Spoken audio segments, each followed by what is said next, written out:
You're welcome, sir. Then we have the chief host, who is the acting dean of the College of Science and Engineering, Landmark University, Omu-Aran, in person of Engineer Dr. John O. Ojediran. You're welcome, sir. With us here today, we also have one of the great engineers of this association, in person of Engineer Morakinyo Oluyemi. You're welcome, sir. FNSC, thank you. We also have those who are accommodating us here in this town. As we all know, this NSC Omu-Aran, and we have the Olomu in Council. The Olomu in Council, you're welcome, sirs.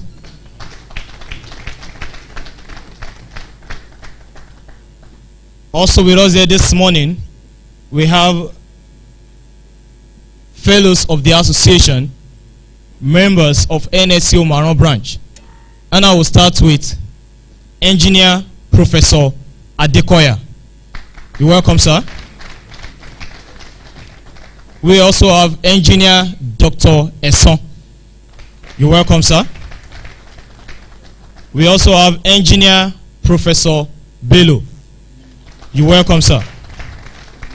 And we also have Engineer Professor C. Osueke. You're welcome, sir. We have our special guest of honor in absentia. We have His Royal Highness Oba Engineer Samuel Niyi Dada Dialofa of Ilofa. We also have Engineer Professor A.A. Atayero, the Vice Chancellor of Covenant University. And we also have Engineer Dr. J.B. Adewumi in absentia. I believe they are going to be joining us very soon. Okay, we have Engineer Dr. J.B. Adewumi with us. Pardon me, sir.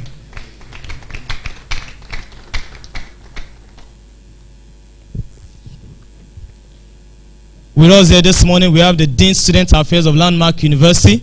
You're welcome, sir.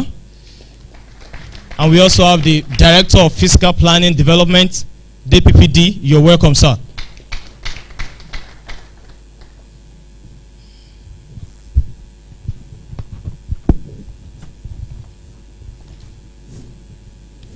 At this time, we'll move swiftly to agenda number 5, the address by the chairman of the occasion, the National President of Nigerian Society of Engineers, in person of Engineer Adekunle Olumuyiwa Mokolu.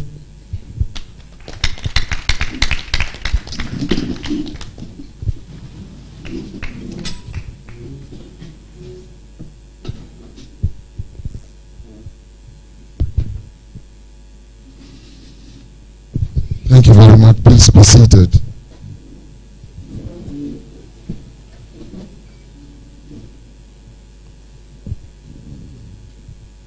Sorry. No.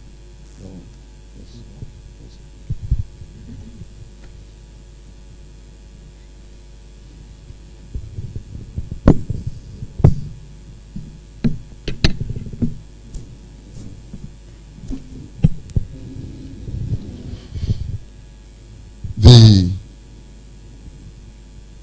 chairman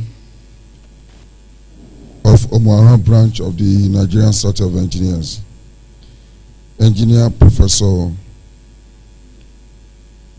Ibikunle, the ESCO member, National ESCO member of the Nigerian Society of Engineers, Engineer Nena Igwegbe, the Vice Chancellor of Landmark University,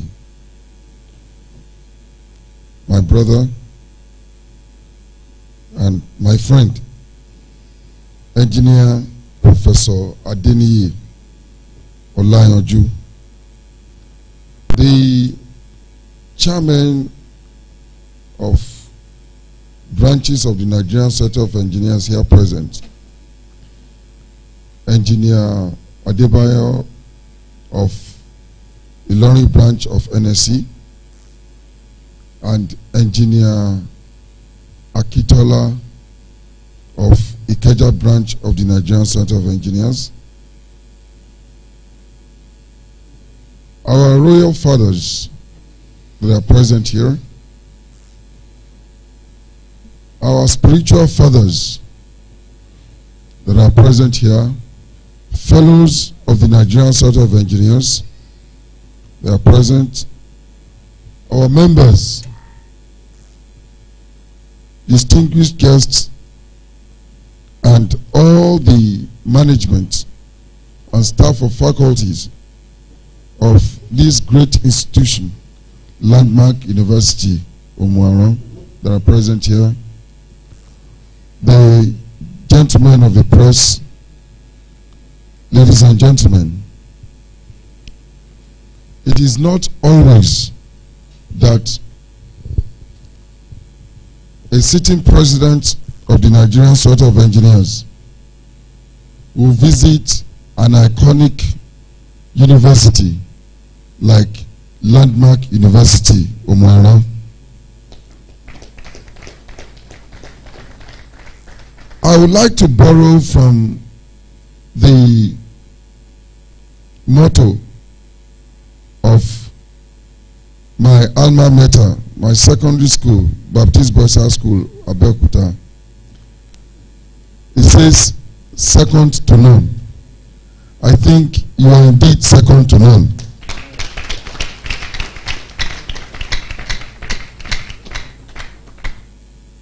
I want that statement to be proved, because we're engineers, and as engineers, we make a theory, and then we now go ahead and continue to prove that theory until it becomes a law. I'm very certain that even Covenant University is second to Landmark University.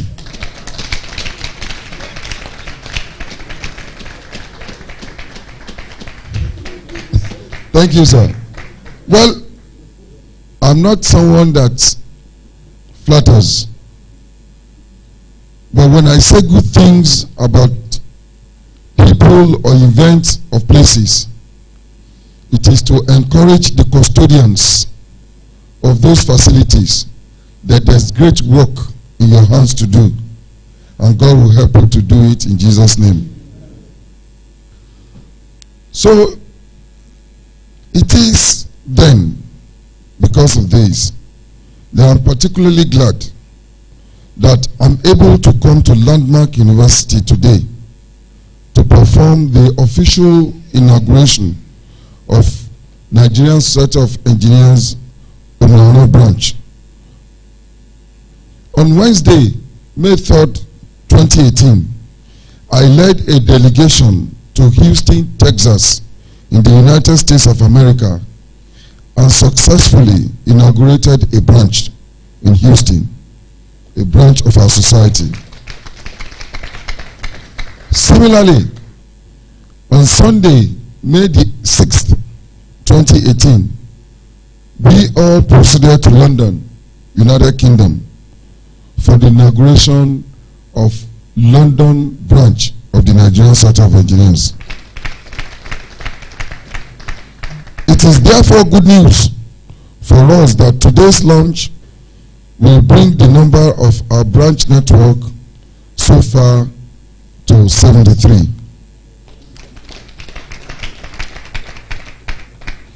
There is no doubt this moment of rapid growth of our society has been witnessed even beyond the shores of our land recently.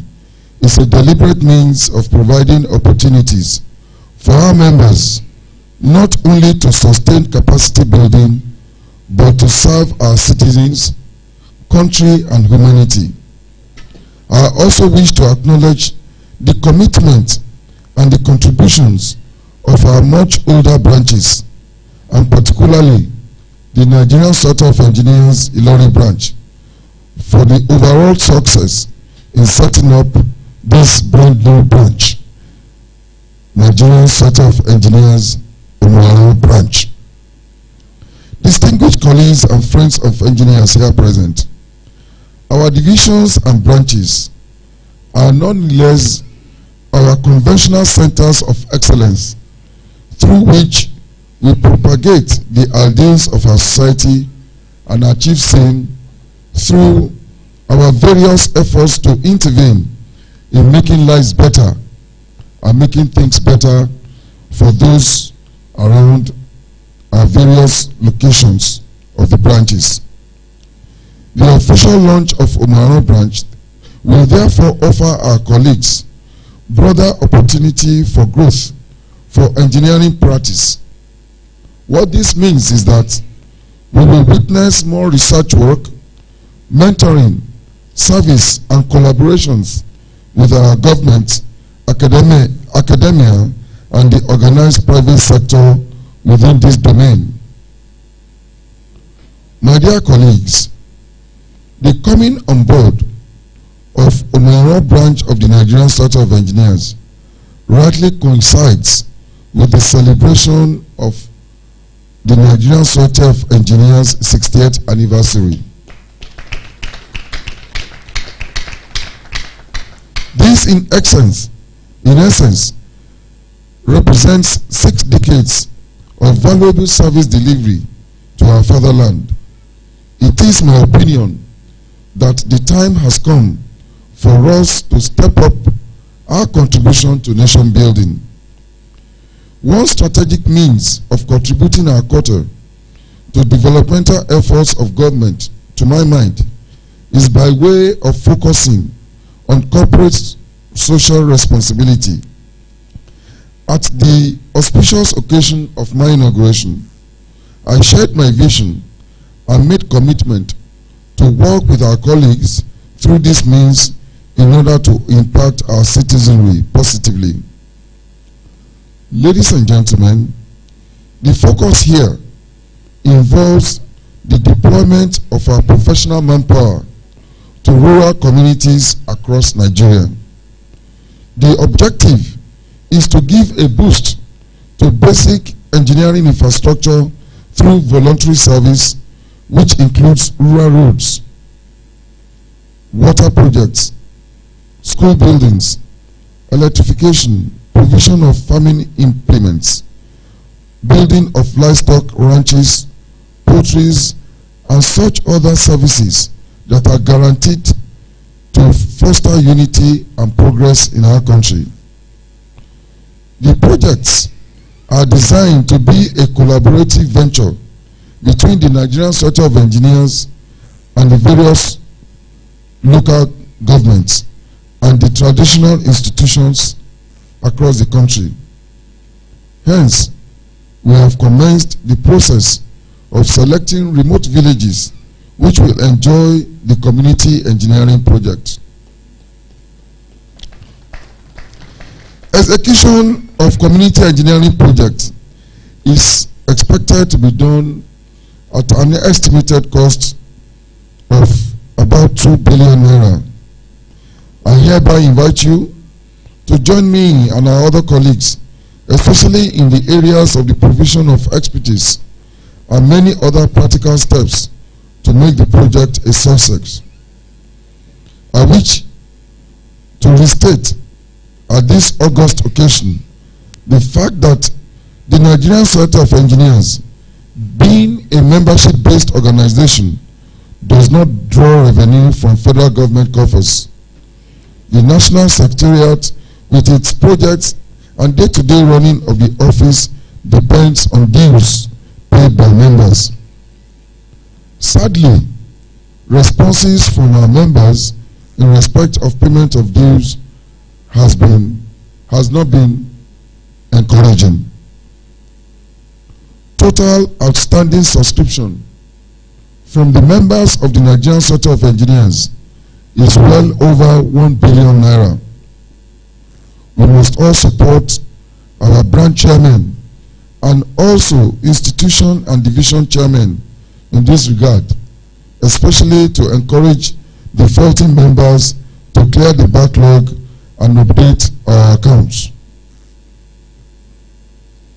I expect that from this day forward, it shall be the determination and policy of the Nigerian Society of Engineers Omu-Aran branch to have all its members to pay their subscriptions as at when due, and that for the years to come, all members of this golden branch will ensure that no member shall be in arrears of subscription. On this note, therefore, by the powers conferred on me, by the grace of God and common will of Nigerian engineers, I, Adekunle Olumuyiwa Mokolu, fellow of the Nigerian Society of Engineers, hereby inaugurate Omu-Aran branch as the 78th branch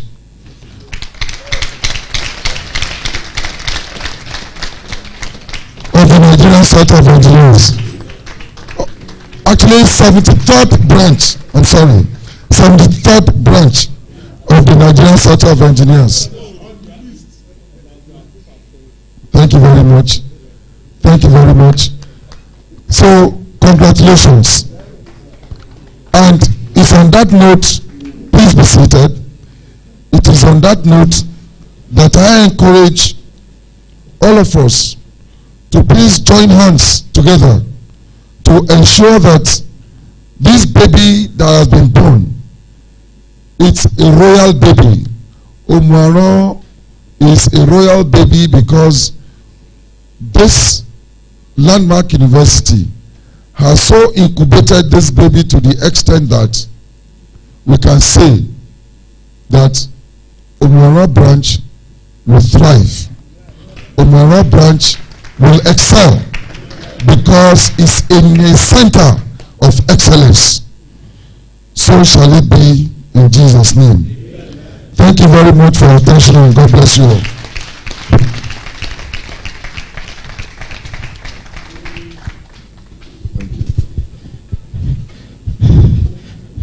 Thank you very much.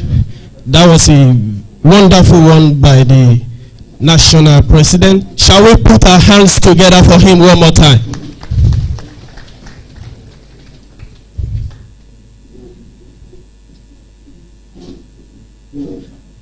Thank you. We may take our seat. I want to recognize Ilori branch chairman, Engineer Adebayo, MNSC, who is here with us. Let's put our hands together for him. I also want to recognize the presence of Engineer Nnena Igwabe, MNSC. He's a national ESCO. Also, I want to recognize Engineer Adedeon Felix Ibitoye, FNSC. He's also a national ESCO. Please, can you come to the high table? All right, thank you very much. I also want to recognize Mrs. Esther Ibikunle, who is the wife of our Omu-Aran branch chairman. Let's put our hands together for her.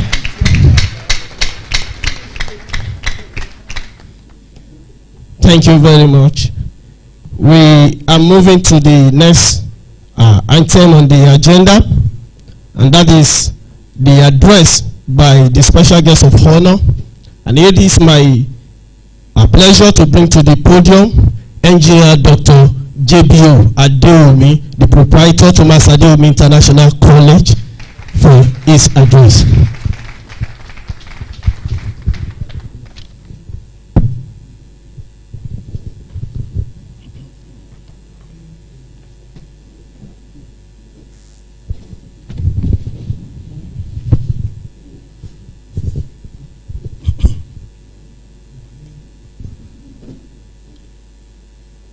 Permit me to respect all protocols. The President of Nigerian Society of Engineers, Engineer Adekunle Okuolu, our royal fathers that are here, distinguished engineers, and our respected elders in the profession. I'm delighted about one of the statements made by the president, he said Landmark is better than Covenant University in terms of structures. Well, I'm delighted that my good friend and brother, the chancellor of the university, he obeyed the Bible. He said, love your neighbor like yourself. Abi? He didn't say you should love your neighbor more than yourself. So I'll be disappointed if Covenant is better than this place. Because everybody, those who know me, that I'm too committed to my community.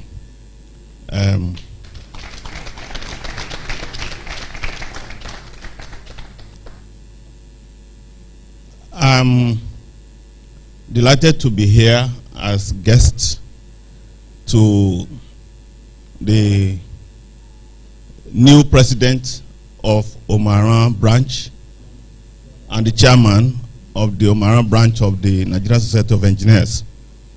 When he visited me recently and talked about this, for those of us who are much senior in the profession, it is heartwarming to see that the younger generation are also raising the bar.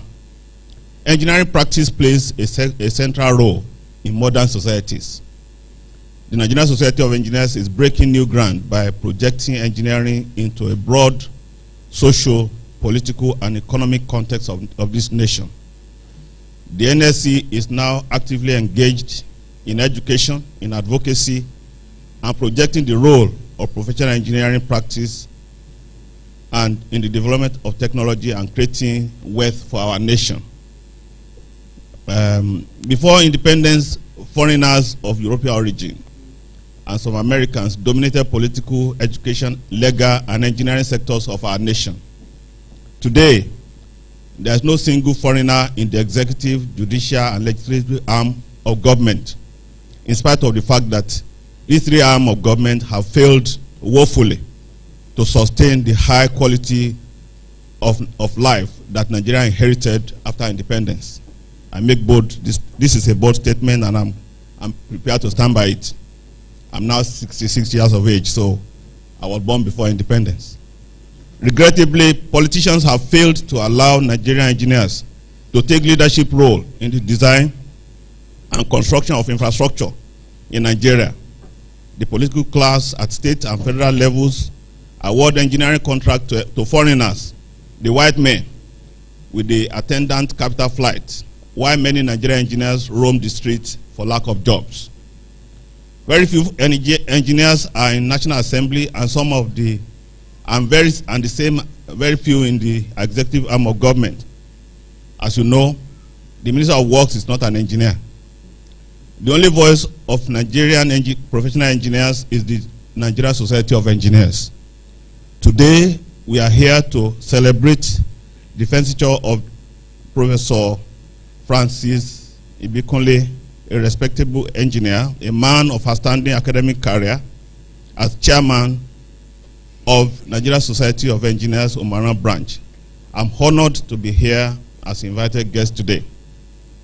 I started my engineering career after graduating from University of Lagos in 1976, about 42 years ago. I pursued postgraduate work in civil engineering in Imperial College of University of London with the award of PhD in January 1984. I established my first engineering company in May 1988, about 30 years ago. I had the opportunity of practicing engineering at the highest level in Nigeria and anchored several large projects. My latest projects are the 700 megawatts Ngori Hydropower project in Niger State, the 3,050 megawatt Mambila Hydropower project in Taraba State. This huge infrastructure, there is huge infrastructure deficit in Nigeria, and this presents tremendous opportunity for present and future Nigerian engineers. Therefore, I welcome those who are engineers as students in this audience today. You are on the right track. But this opportunity might elude Nigerians unless the NSC step up its advocacy to prevent the political class from pursuing their discriminating policies against Nigerian engineers on the pretext of the unfounded fears that Nigerian engineers are inferior. Chinese have now taken over the stage from the Europeans. Nigeria has become a dumping ground for Chinese companies. The NSC must not allow the situation to continue unchecked. Therefore, these are the challenges that await the new chairman and the current president of NSC. And I want to let you know, those of us that are senior in the profession, we always do our best to hold your hands. I wish to congratulate Professor Francis Ibikunle and his executive members, and assure you of my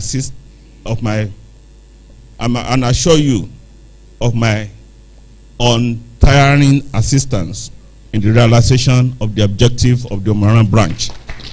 Thank you very much.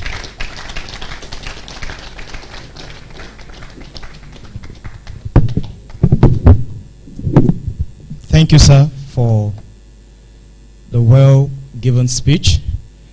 At this time, before I bring to the podium the distinguished guest of honor for this event, I want to use this time to welcome the Vice Chancellor of Crown Hill University in Ilorin, in person of Professor Olorumaye. Professor Olorumaye, please come to the high table, sir. Can we keep clapping, please?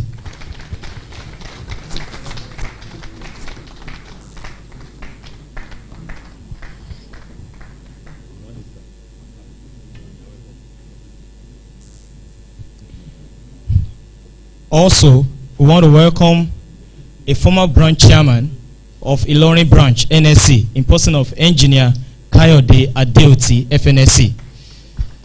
You're welcome, sir. And also, we want to welcome the immediate past chairman of Ilorin branch, Engineer Thomas Abolarin, FNSC. You're welcome, sir. And we welcome the present General Secretary of Ilorin branch, in person of Engineer Dr. Mrs. Odetoye. You're welcome, ma. So at this time, I want to bring to the podium the distinguished guest of honor in person of Engineer Professor Adeniyi Olayanju, MNSC, for his address.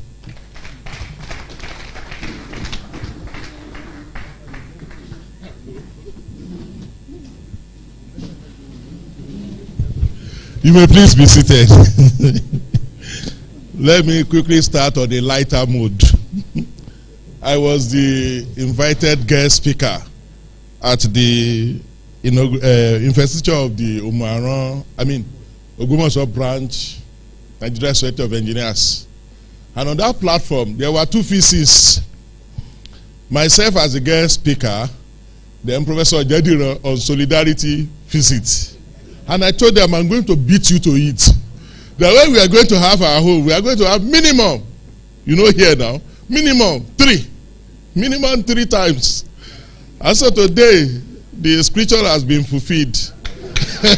You have me here as this distinguished guest of honor. Of course, the guest speaker is Professor Ojediro, the Fissile of Bell, and of course, my own mentor, Professor Olorumaye of Crown Hill University. Maybe before we end this program, the Vice Chancellor of CU may also be here. So, Mr. President, sir, it's a good day. Protocol. The National President of Nigeria Society of Engineers, our guest speaker, Professor J.O. Ojediro, and of course, our distinguished guest of honor, Professor Olorumaye, PC Crown Hill University, our senior engineer here, Engineer Dewumi, the National ESCO rep, my Hebrew in-law, Engineer Unena Igwegbe, members of Landmark University Management here present. Mr. President, sirs, just as in the Nigeria Society of Engineers, we have fellows of the society, and they are always at the front row. Here in Landmark University, there are people I call the elders of our land. They are the professors of this university who are run to anytime I need direction concerning issues. So I want to specially recognize our professors here present. We really appreciate you. the Special Assistant to the Chancellor on IGR, Dr. Mrs. Adebayo, fellows of the Nigerian Society of Engineers who are also members of Landmark University Management, the wife of our amiable or invested chairman of today. I think that is announcing the arrival of the Alofa of Ilofa. Alofa of Ilofa. You are welcome, sir. Kabiesi. You are going to be announced at the proper time. Let me say that Landmark University is the first private university of agriculture. And we have a daunting vision of spearheading an agrarian revolution. And we are saying we are going to be doing that by exploring the hidden treasures in the mother earth. The sole objective of all of this is to restore the dignity of man. The big question then is, how do we explore the hidden treasures in the mother earth? How do we restore the dignity of man when the farmer is still using cutlasses and hoes? And that is where engineering comes in. Engineering is for development.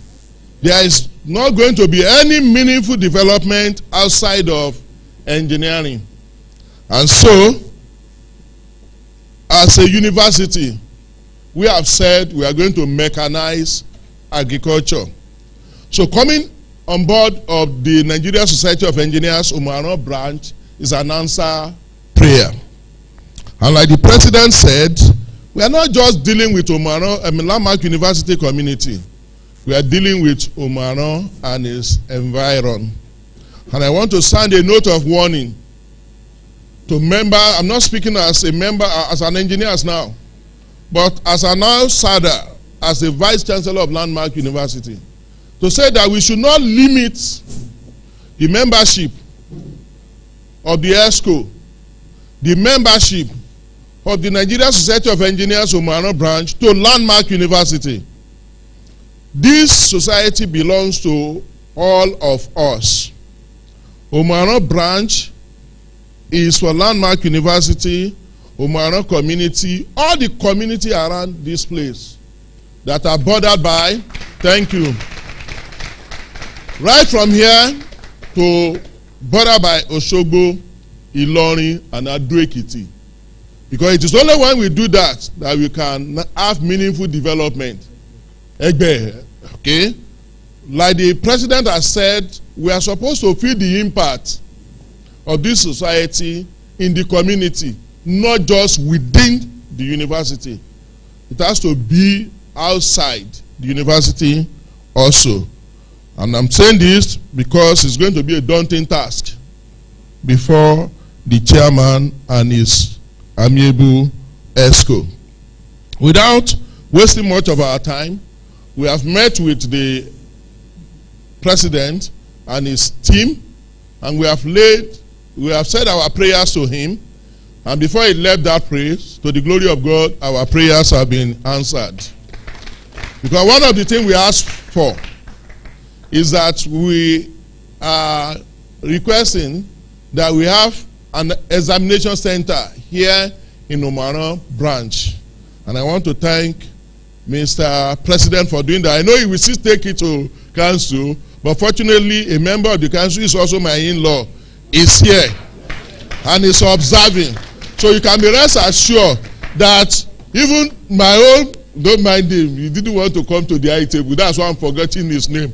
There is somebody here, his AKA is Kilomademo. The others we know, the others naturally we know they know something. But when you now see a young man that is doing very well, and people are praising him, he will not tell you, Kilomademo. And I will tell him, Kilomademo than to encourage people, Kilomademo than to bring people up, Kilomademo than to do good things. And that is our own KLM. He didn't want to, but you better now. I'm using the Vice Chancellor today. You have to be on the high table. Please, please, please, please, please. He's used to staying there. I remember that of Ogbomoso too. I had to break it today. I had to break it. So we really appreciate you. Thank you for your support. And thank you for being with us all the way. So what I'm saying in essence is we will want all the engineers to come together and help us. Myself as a Vice Chancellor, I'll be very happy at the end of my tenure if I'm able to see the impact of engineering in mechanizing agriculture in this university. It is on this note that I want to appreciate everybody. Mr. President, sir, our students are presently on holidays, and we have not considered their final year results. That is why they are not here for the induction. But as soon as we are through with them, we just want to hit the ground running by having this branch inaugurated and our chairman investiture before we go ahead. And that is why we are having this number. I really want to appreciate and acknowledge the uniformed men that are here present, all our staff, all our faculties that are not really engineers, but by extension and by inductions. Today, all of you are engineers. That is by the power of the national president. So it's on this note that I want to welcome us and wish us a successful deliberation. Thank you and God bless.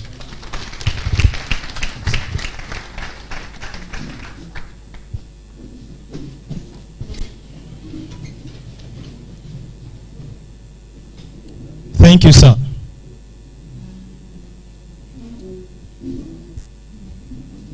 Quickly, before I bring to the podium one of our special guests of honor, I want to use this time to recognize the presence of some people in our midst. We have key members of NSC Oshogbo branch here with us. And at this time, I want to welcome Engineer Wale Alonge, who is the General Secretary of NSC Oshogbo branch. You're welcome, sir. And I also want to use this time to welcome my namesake, Engineer Toyebi Adeyinka, who is the Technical Secretary of NSC Oshogbo branch. You're welcome.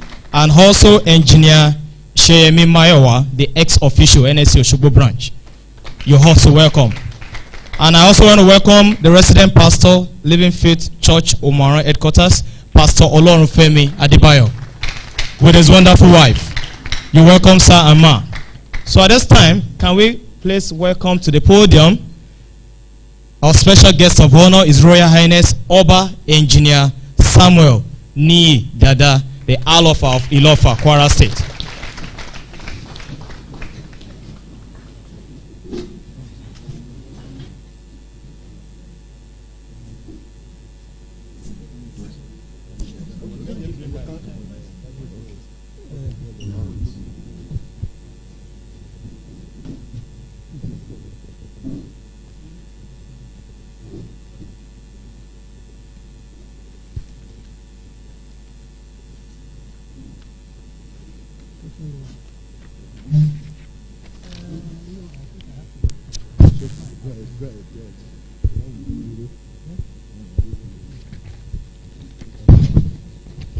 Please sit down.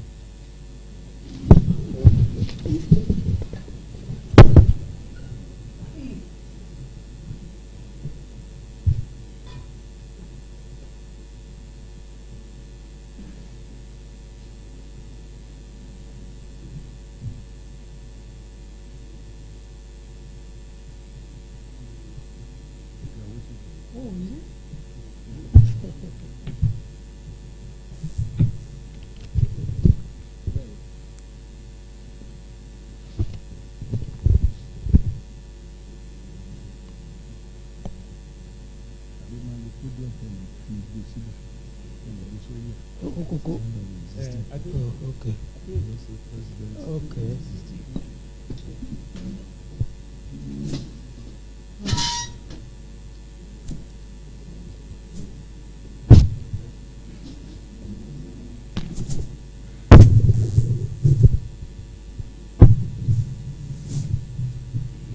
The President, Professor Ibikunle,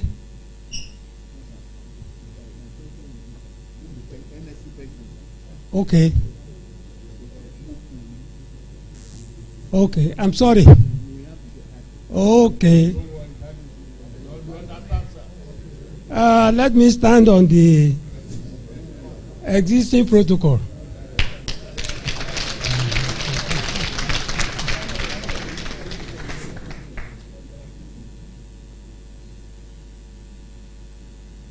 I salute all of you, men and women of honor,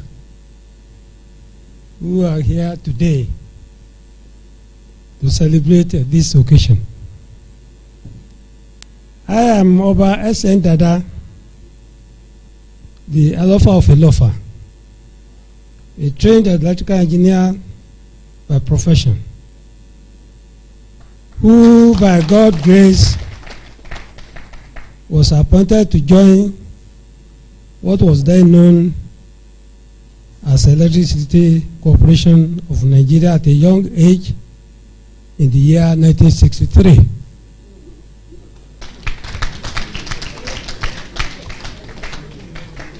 Àgbàlagbà ni mí o.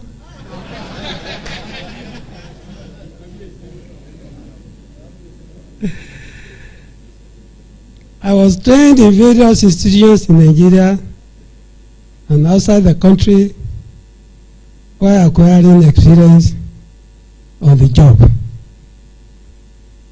This opportunity offers me the ability to inspire the teeming young engineers here today on how to make a successful career in engineering as a profession, with particular emphasis on what is now known as Power Holding Company of Nigeria, or DISCO. We used to know this organization as a National Electrical Power Authority, but having been privatized some years back, the name, structure, and so many things about the organization experienced a drastic change, some of which I will briefly dwell on here today. To make a career in this organization as a young engineering graduate, you normally have to undergo certain in-house training within and outside Nigeria, by which you will be exposed to all operational activities in every department, that is metering, administration, account, distribution, and protection department. Your stay in each of these departments is a function of your success in the exam conducted by you during the training.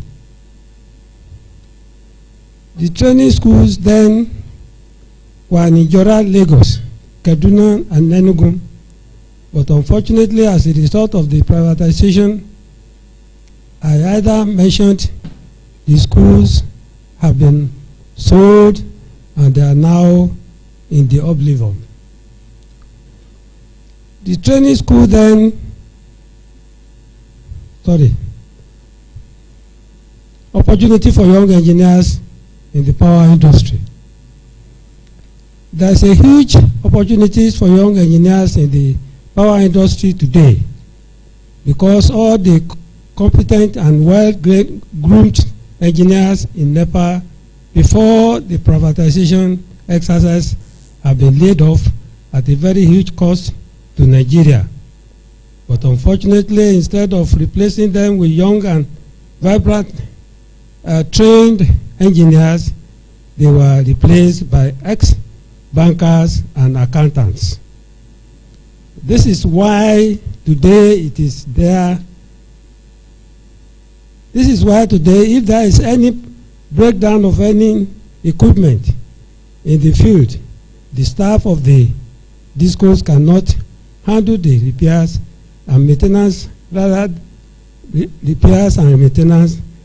they rely on quacks and roadside electricians to do the repairs. This further promotes and aggravates the already prevalent phenomenon of corruption in the industry, thus making the organization as the second most corrupt organization in the country.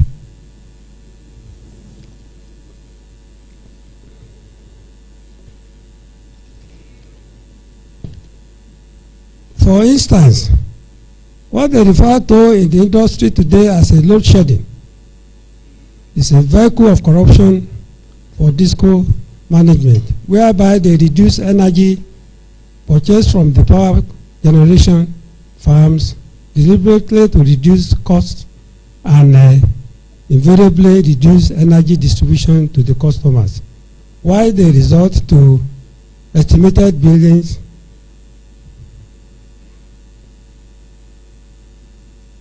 estimated billing to still can income for power not distributed at the detriment of the customers. This is just one of the crude ways the power holding company is shortchanging the customers and raking in billions of naira, to which they never delivered the required services, thus fueling corruption in this industry. This practice also accounts for why the acclaimed 7,000 megawatts of power generation were not being utilized as cried out by the minister some time ago.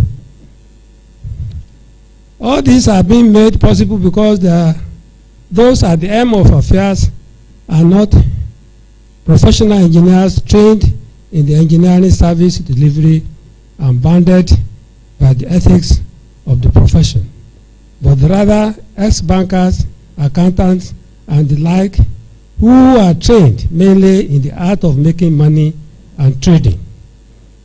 In this regard, I want to use the opportunity to call on the appropriate authority, including the society, to open up the power sector to the teeming young Nigerians, young engineers we yearly turn out from our polytechnics and universities, so that operational efficiency and service delivery can be attained and sustained.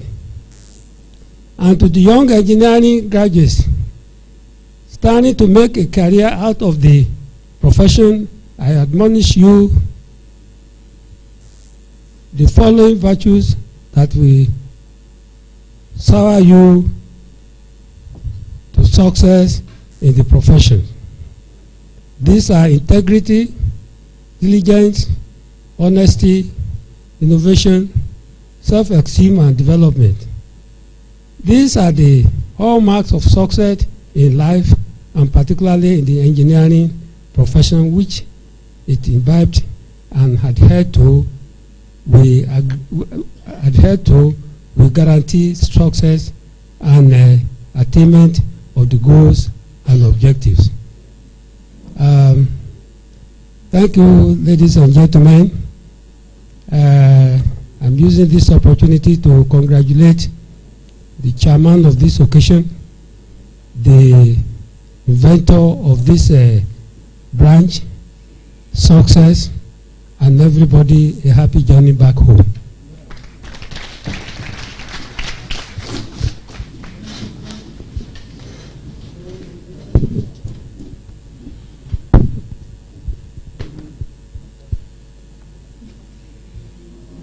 Thank you, Kabiyesi's Royal Highness Oba Engineer Samuel Niyi Dada. At this time, I want to recognize some distinguished engineers that we have in our midst also. The Ikeja branch chairman, Engineer Akintola FNSC. You're welcome, sir. And I also want to welcome Engineer Adidotun, also from Ikeja branch. You're welcome, sir. We welcome the branch chairman of Ogbomoso branch of NSC, Engineer Dr. Onowumi, MNSC. You're welcome, sir. And the immediate past branch chairman of Ogbomoso branch, in person of Engineer Professor Oyelade, MNSC. You're welcome, sir. I also want to welcome the Executive Director of National Center for Agricultural Mechanization, in person of Engineer Dr. M.Y. Kasali, MNSC. You're welcome, sir. And at this time, we'll move swiftly to agenda number 7. That is the citation of the guest speaker. As I welcome Engineer Dr. O.S. Oladejo.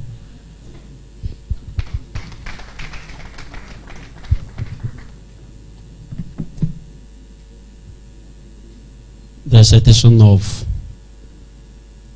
Engineer Professor Jeremiah Ojediran. I want to invite my mentor, the professor, to be standing and remain standing when I read the citation.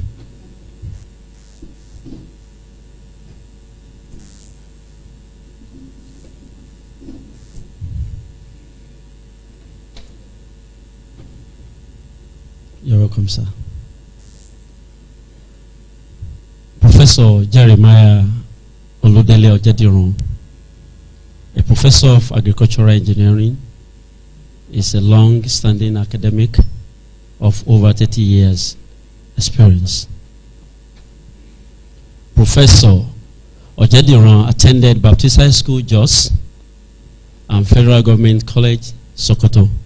He obtained his BS Agricultural Engineering from the University of Ibadan, his MSc Agricultural Engineering from Cecil College, Cranfield Institute of Technology, now Cranfield University, Cecil Bedford, UK, and his PhD in the same discipline from his alma mater, University of Ibadan. Professor Jeremiah Oludele Ojediran is a registered member of several professional and academic bodies, like the American Society of Agricultural and Biological Engineers, Council for the Regulation of Engineering in Nigeria, Korean, Nigerian Society of Engineers, NSC, Solar Energy Society of Nigeria, SCSN, and is an associate member of the Institute of Agricultural Engineers, CISO in UK. A seasoned academic, Professor Jeremiah Ojediran has garnered experience in teaching and research, having supervised undergraduate, postgraduate diploma, MSc and PhD students, and taught severally in many universities. He has several publications to his credit, numbering over 50 in categories of dissertations, books, chapters in books, monographs, journal articles, occasional papers, and conference proceedings. Professor Jeremiah Oludele Ojediran was Dean, Faculty of Engineering and Technology, and then Deputy Vice Chancellor at Lajoke Akitola University of Technology, Lautech, Ogbomoso. He is currently the Vice Chancellor, Base University of Technology, Ota, Nigeria. Professor Jeremiah Oludele Ojediran, ladies and gentlemen, was Dean, Faculty of Engineering and in welcoming the guest lecturer of today, Engineer Professor Jeremiah Oludele Ojediran, as he presents his speech to this special gathering. Professor, you are welcome, sir.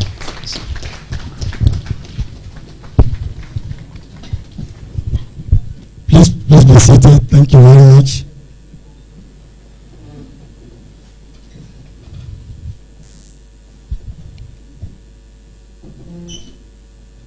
Distinguished ladies and gentlemen, I want to join the Alofa to stand on the existing protocol.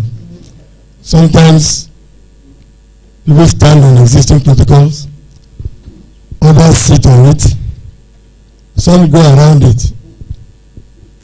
This morning, I shall be romancing the existing protocol. So let me just take us straight away. Wow.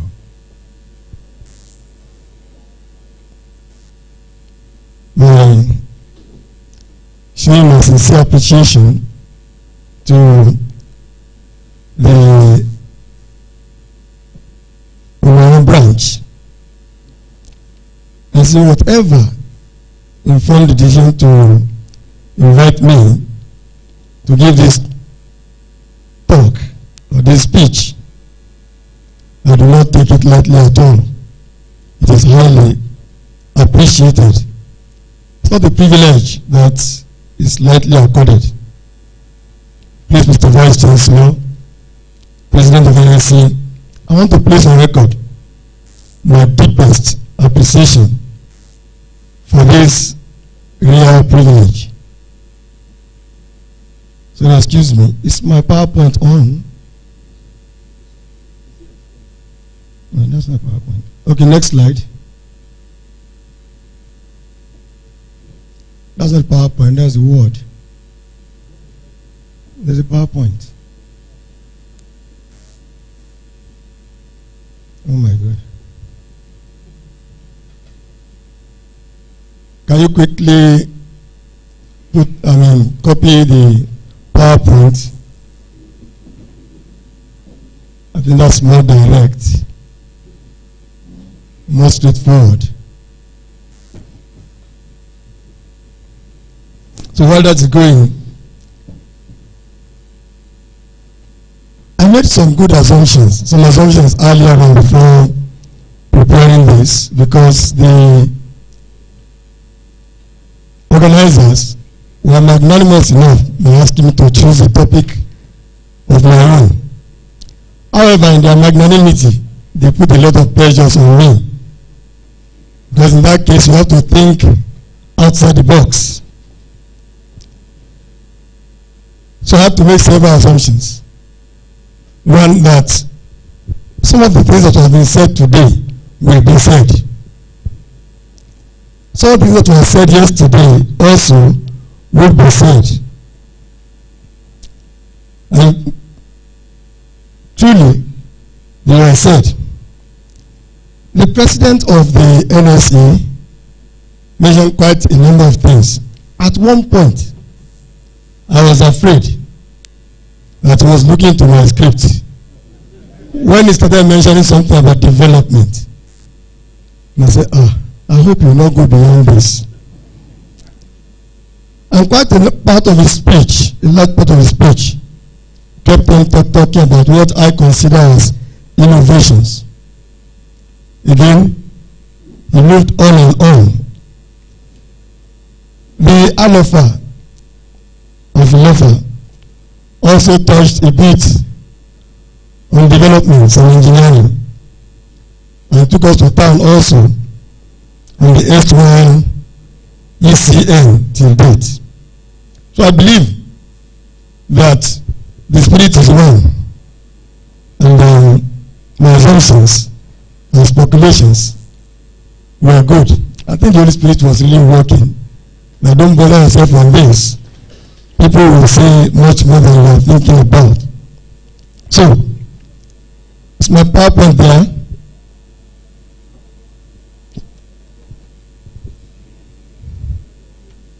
So today we are gathered to lay a foundation and legacy for the engineering profession in this country, and particularly here in Omu-Aran.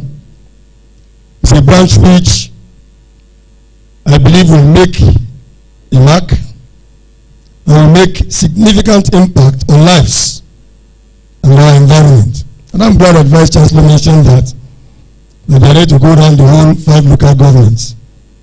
Please do that. Today also is a day of reflection, one on the past. It is also a celebration of the present, at least celebrating the brand new chairman. But this is filled with a lot of anticipation on what should be done, what will be done, and what can be done. Also, today, we need to look into the future of a branch. So I believe that today is a very great day, and there is need for us to jubilate. Want to congratulate the brand new chairman and his wife, and congratulate particularly the president of NSE for kicking the ball rolling and keeping it rolling also to the 73rd branch. You will go to 90. You will go much more than that. And so, the topic that came to mind, several topics came to mind. The first was engineering yesterday, today, and tomorrow. And while ruminating on that, I felt, well, some people are going to talk about yesterday. I know if I talked about yesterday. And today, the NSC president spoke about today. In fact, he even mentioned that a few days ago, while he was outside the country to inaugurate other chapters. So he's already talking about today. And then tomorrow, well, I believe that all of us can project as things are going on. Another topic that came to my mind was engineering, innovation, and development, our mandate. And I felt that's the mandate of the engineering profession in totality. Engineering is innovation. Without, and like the chairman, and like the president said, without engineering there is no development. So these three core words were those that kept on ringing my mind throughout the period. Like I told you, the organizers put a lot of pressure on me to start thinking along. While thinking along that line, I kept those three words in mind for quite some time. And they gave me too much time to prepare, so I had too much time to think. And I got to the point of the point that says engineering, innovation, and development, a quintessential nexus. There must be a nexus of these three for us to move along.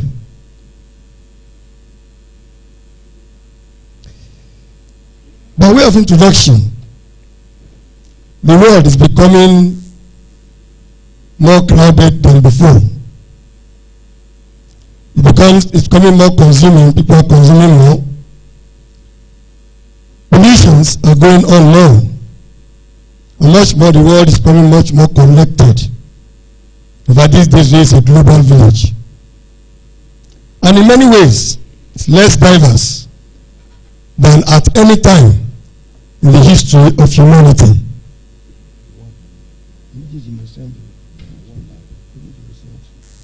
Just a minute, please.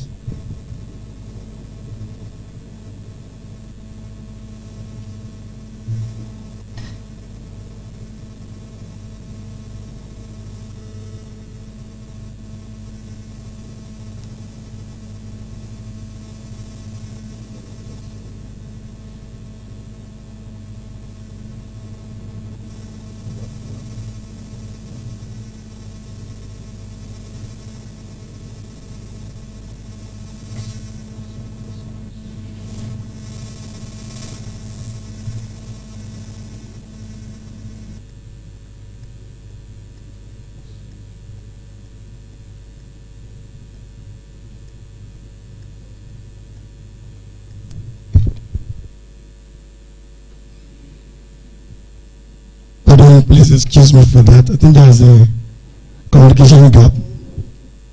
Now, the population of this world now stands at about 7.7 billion. And that's not a small figure. And that's with a lot of significant implications on the quality of lives, the access to the basic infrastructure, and the sustainability of our ecosystem. Now, there is growing awareness that we as human beings are altering the Earth's natural system at all scales, from local to global, at an unprecedented rate. And this cuts across all spheres of human endeavor. Let's just mention one, the climate change. It's affecting everybody.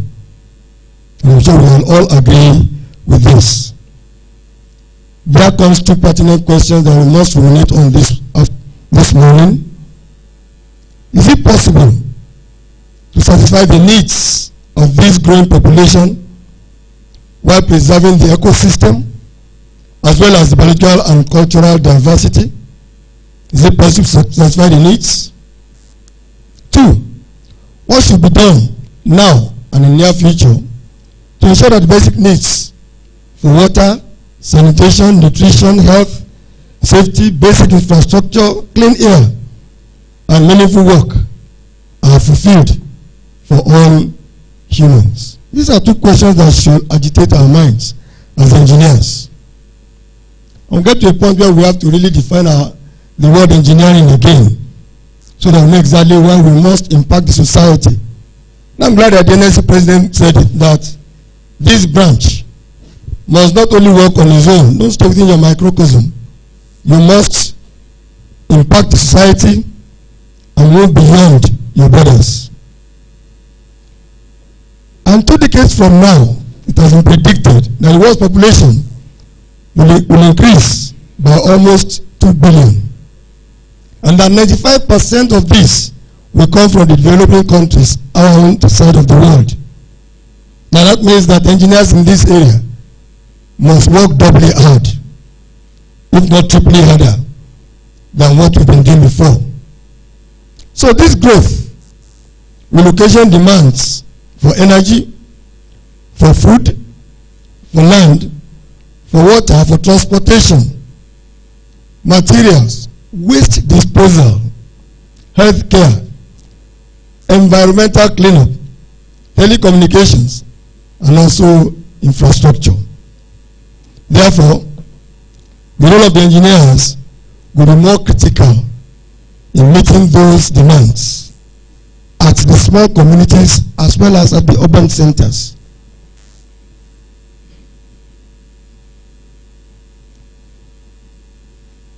Some questions again and answers for that. So if engineers are not prepared, good. So if engineers are not prepared and positioned to fulfill such demands, who will? It is a collective responsibility of engineers to create sustainable development and improve the quality of the lives around the world.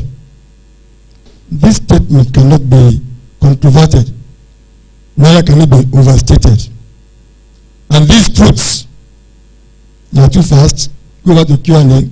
These truths accentuates the inevitability of engineers to continuously innovate, develop capacity, and offer cost-effective solutions that engenders development in the world around them. We must innovate at all times. So, it suffices to say that engineers have the fundamental responsibility to harness the opportunities which the quintessential nexus of innovation and development creates for the benefit of the Earth inhabitants. Innovation and development. What then, ladies and gentlemen, is innovation? Or what does it mean to innovate? Innovation assumes a number of forms and includes processes, products, services, and in fact anything that assists companies and nations to perform in an improved version. Whatever allows you to perform in an improved version is an innovation. And innovation creates more effective processes. Next slide. Effective processes, products, and ideas. And that also encompasses end-to-end process, which extracts value through implementation. Next slide. Good. Now, innovation might involve quite a number of things. It might involve creating new activities, products, processes, and services, improving existing processes and function, disseminating new activities or ideas, And this fourth one says adopting things that have been successfully tried elsewhere. Let's talk a bit at that point. Japan copied and improved on it. They are said to be an innovating country that has innovation. Chinese, that was mentioned some few minutes ago or some few hours ago, also copied. Also just adapted what they had, what they have seen elsewhere, that has worked elsewhere, to their own areas. So why don't we go that way? Why don't we go that route in this country? Innovation can be diverse, covering minor quality improvements to cutting-edge products and services. Now, this is where engineering comes in. Next slide, go ahead. Engineering, therefore, must be highly innovative. Innovation is the key driver of productivity, well-being, social improvement, and entrepreneurship. If you do not innovate, you cannot move. If you do not innovate, you become stagnant. You will stagnate. That will not be our portion. Innovation also critically aids a nation's competitiveness. And honestly, Nigeria needs to move into the era of being highly competitive at the global level. Researches are conducted in all universities. Our bookshelves are filled with theses of the researches of 1960 to date. But innovations are not accomplished except the results of research are implemented. So research is conducted and innovative ideas evolve. Creativity grows, new ideas are brought into fruition, and that's what we do in our researches. All these come in. But these ideas, when implemented, that's when innovation comes in. They could be on the shelves for years. If the output are not implemented, then innovations will not take place. Engineers are supposed to innovate. We should be innovative at all times. Innovation breaks new grounds as it provides novel outputs from less or different inputs. Sometimes minor inputs changes the world. And one wonders, how did the car start? What was the first manufacturing of car? The tire must be wooden, to metal to where we are today. What are the gearing systems? Now, I wonder how many of us are driving manually engaged gears. We prefer the automatic. That means we must continuously innovate, continuously improve what we are doing. So the impact of innovation results in very huge leaps in value creation. More effective outputs when we innovate. Next slide. Over time, innovation has been intrinsically linked with national and global economic growth and development. It has an overarching value on the quality of lives of people. Once innovation comes in, the quality of life improves. I remember the first time I started using handsets. And how many of us remember the first set of handsets we were using? They were the one with the antenna. And you have to use the whole of your hands to hold it. Now, it has gone to the point of your wristwatch could be a handset. That is innovation, moving from one point to the other, affecting the quality of life. In those days, and I want to give this example, my wife is sitting down here. She traveled to Lagos. And I was at home, and she said to her, go come back on a particular date. That date she didn't arrive. Second day, third day, fourth day, and in those days you have to write letters. There were not the telephones, you have to go to Nitel to phone. And she was out of phone anyway. And I couldn't sleep for days. And what did I do? I took call from Omu-Aran. And at every point where I saw an accident, I would wait. I would drop and find out. It was a woman among the until I got to Lagos. When I got to Lagos, I got to my brother's house and said, "Oh, your wife left this morning." I said, "That's good." And we started back. So we met at home. Ladies and gentlemen, if that been now, all she need to do is, I'm no longer coming. I'll come next week. The trauma I went through, you can only imagine it without no better. But people are innovative. So as engineers, we must be highly innovative. We must move on. We must ask questions why things are the way they are. Can they be better? If it is round, can't it be square? If it is square, can't it be elliptical? So that we can move on. Distinguished ladies and gentlemen, however, a significant requisite to developing innovative capacities is higher education, skills, human capital development, and I want to say skills play a crucial role in innovation. While low educational attainment, lack of quality and capacity of the educational sector at all levels, including vocational training and adult education, can impede innovation. And I want to stop a bit there and as a NSC president, sir. In the years past, we had technical colleges, very many of them, training the low-level technical fellows. Polytechnics were in there to train the middle level, the university up there. It appears, sir, that the technical colleges are faded out. And Dialofa mentioned that the current PHCN uses the roadside people who are not really as enlightened as that, but they have their skills. Our cars these days are electronic. They damaged my brain box of my car some time ago. The wire, I said, "Look, don't use this wire to touch things like that." He insisted on doing it, and it damaged the brain box. Things have gone electronic. People must be educated. You must be enlightened, so that they can follow with the trend of times.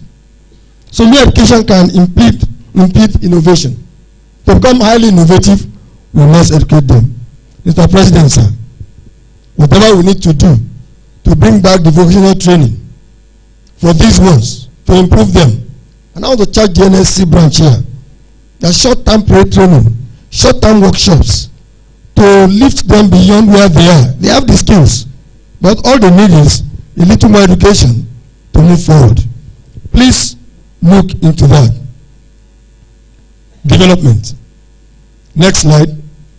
Well, this is often described as meeting challenges of meeting human needs, and I agree with that. Human needs for natural resources, industrial products, and so on, while conserving the environment. Now, that area is what engineers need to look into. What's the impact of your innovation on the environment? Are you conserving the environment or destroying the environment? Whatever we do that will not positively impact the environment, then we are creating problems for generations to come. Distinguished ladies and gentlemen, next slide. Engineers and engineering. We need to define this. And I'm glad that to note the definition and current coinage and usage of engineering, the word engineering, or the term engineering. Even the sociologists, we want to call themselves social engineers. The politicians, we call themselves political engineers. Or they say you must do political engineering, social engineering, legal engineering, genetic engineering, and everything goes on and on. They say we must re-engineer. So it makes it rather unnecessary to bother defining the term. Everybody is using it now. And that's because one and all of us appear to know the value of the term as a tool. We know the value of the term because it is application. it is innovation, it is improvement, it is restructuring. That's engineering. Well, our own definition, next slide. That's our own definition as engineers. It is the application of science, theories, technological tools for the benefit of the society and nature. And we look at the needs of society, we look at the gaps. And like Mark Murdoch said, so when you say a gap, that is your assignment. Engineers must look for gaps and fill in those gaps. This branch must look for the gaps in this society and fill in the gaps. Gladly at one time, the College of Engineering here did that in Omu-Aran during the flood. They realized that there are so many potholes, and thanks to the then BBC, Professor Bello, who allowed us to go out to fill in those potholes. And our students did that. That's an impact on the society. So, and that's what engineering is supposed to do. Fill in the gaps. And while filling in the gaps, you are innovating. That's where we need to go. So every engineer should note that definition and move on. Engineering is an art. It's a science.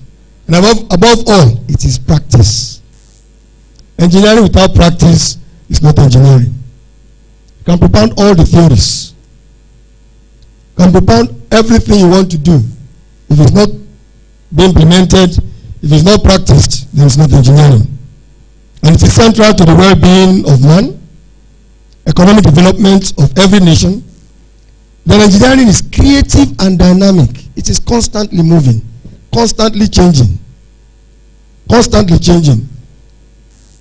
And that means that it must evolve continuously to meet human needs and civilization. Engineering is pervasive in our modern society because it is enabling every sector. There's no sector in this world where engineering does not have an impact. In communication now, we have an impact. For heavy impact in there. In entertainment, they can't do without us. I'm sure if you have watched how these films are being made, you realize that without engineering, they couldn't have done the way they are doing now. In finance also, it's easier to pay school fees online. It's easier to check things online. Well, I can transfer money to you here, I won't transfer. Don't worry me. That's part of engineering. And the healthcare system is has been impacted a lot. And I'll give a little story here of a true story of what happened between my humble self and a very, very senior professor. We were discussing results of medical students. And there was this fellow who made 49.5. And they presented him as a failure. And I said, excuse me, 0.5, you don't say 0.5, round it up to 50. And this very senior professor stood up and said, engineer, sorry, this is not engineering. We deal with lives. And I said, what? So fine. He made his long speech and I raised my hand again. Fortunately, this senior professor was sitting under the ceiling fan. And I said, gentlemen, on lighter note, if that fan drops on this man's head, he will be dead before doctors get here. If the man who designed that fan had made a mistake sometime along the line, and there's a little power surge, and this thing drops on this man's head, it's gone. Engineering is pervasive. So I said, look, this point I'm talking about will not make this man any better than he is, except he improves himself. So, at the end of the day, that day, we agreed that the professor said, okay, we could go ahead because we proved to them. Going to their theaters, the theaters show that every equipment used in there were designed and constructed by engineers. So we need to.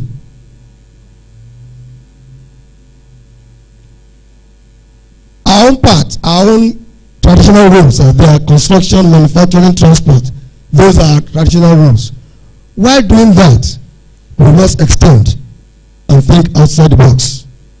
What I'm saying in essence please please that slide again, is that there are no limits to the need for engineers. That's the point I'm trying to make here.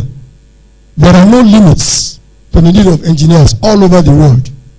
Remove engineering, remove engineers from the world, and the world will stagnate. And that's the point we are. Note that engineering has changed dramatically in the last few years, in the last few decades. And emerging technologies now provide important opportunities for future growth. The boundaries between traditional disciplines of mechanical, civil, and electrical are becoming increasingly imprecise. So most discoveries these days, in fact, happen between the borderlines. Application of mechanical and electronics, mechatronics, biomedical engineering, and the likes. We are moving forward. So the engineers, NSE, must move with the trend of times.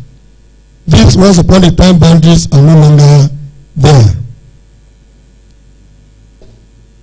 So engineers are involved in every facet of life. If you change the frame of your glasses, the engineer was involved. If your shoes are sneakers, engineers are involved.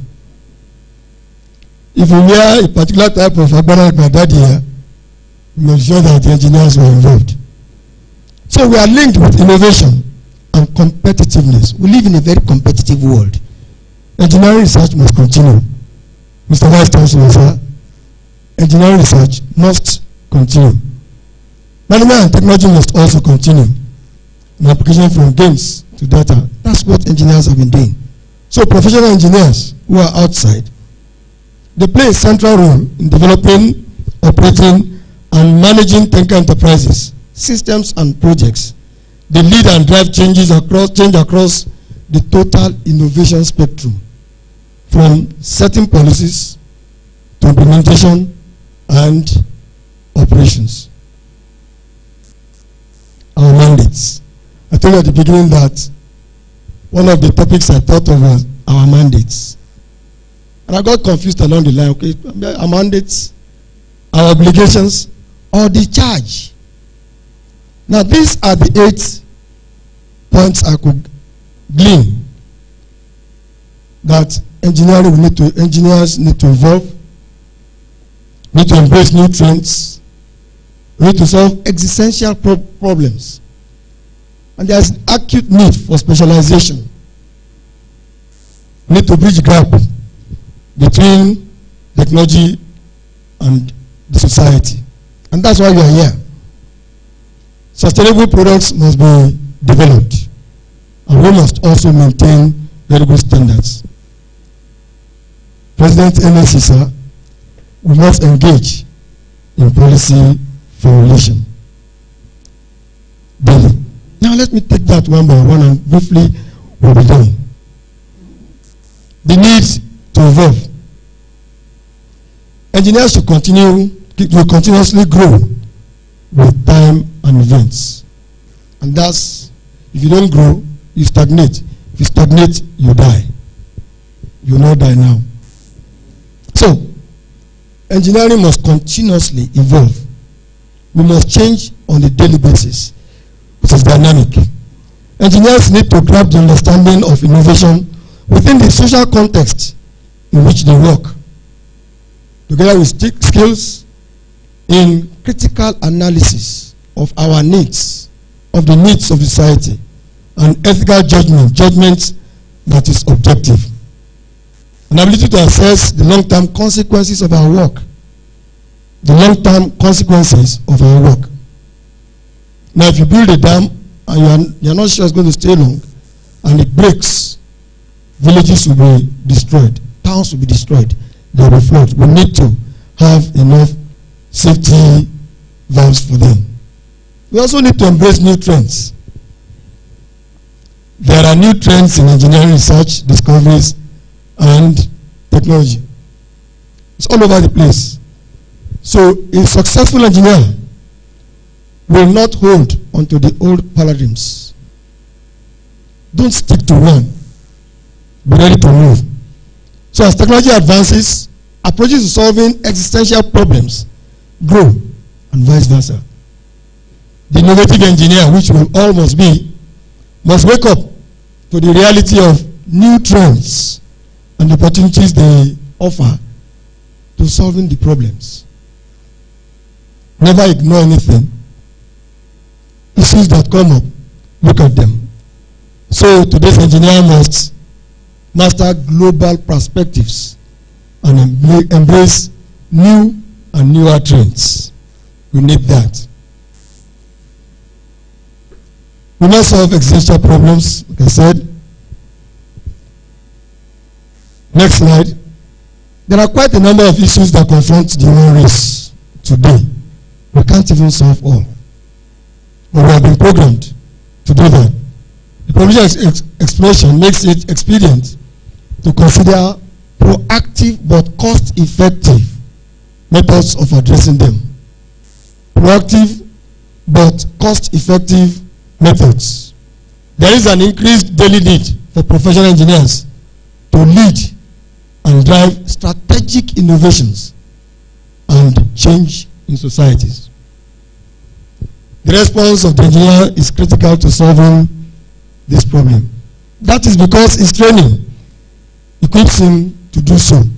So I've been trained to do so, and the grace to do that, and no God grant unto us. So all engineers must do so through creative product value. The need for specialization. Often engineers face the challenge of attempting to solve every problem. Next slide. An attempt at doing everything may result in doing nothing. So we need to be careful so that we're not jack of all trades, master of none. We must specialize. There's always an area of interest and specialization where the gifts and innate abilities of every individual finds expression. Every engineer must carve a niche for himself by looking for his area of skills. However, in his area of specialization, a successful engineering career must build a synergy with others, in their own areas. There is multitasking these days. Next slide. The engineer must also be a bridge builder. That he must build a bridge between technology and the society. As part of the responsibility of ensuring development through innovative technology, the engineer needs to build the bridge between these 2 points, science and technology. Science, technology, and the society. By implication, like I said, the engineer is a bridge builder, but must create user-friendly platforms, products, processes, and services user-friendly to bridge the gap between society and technology.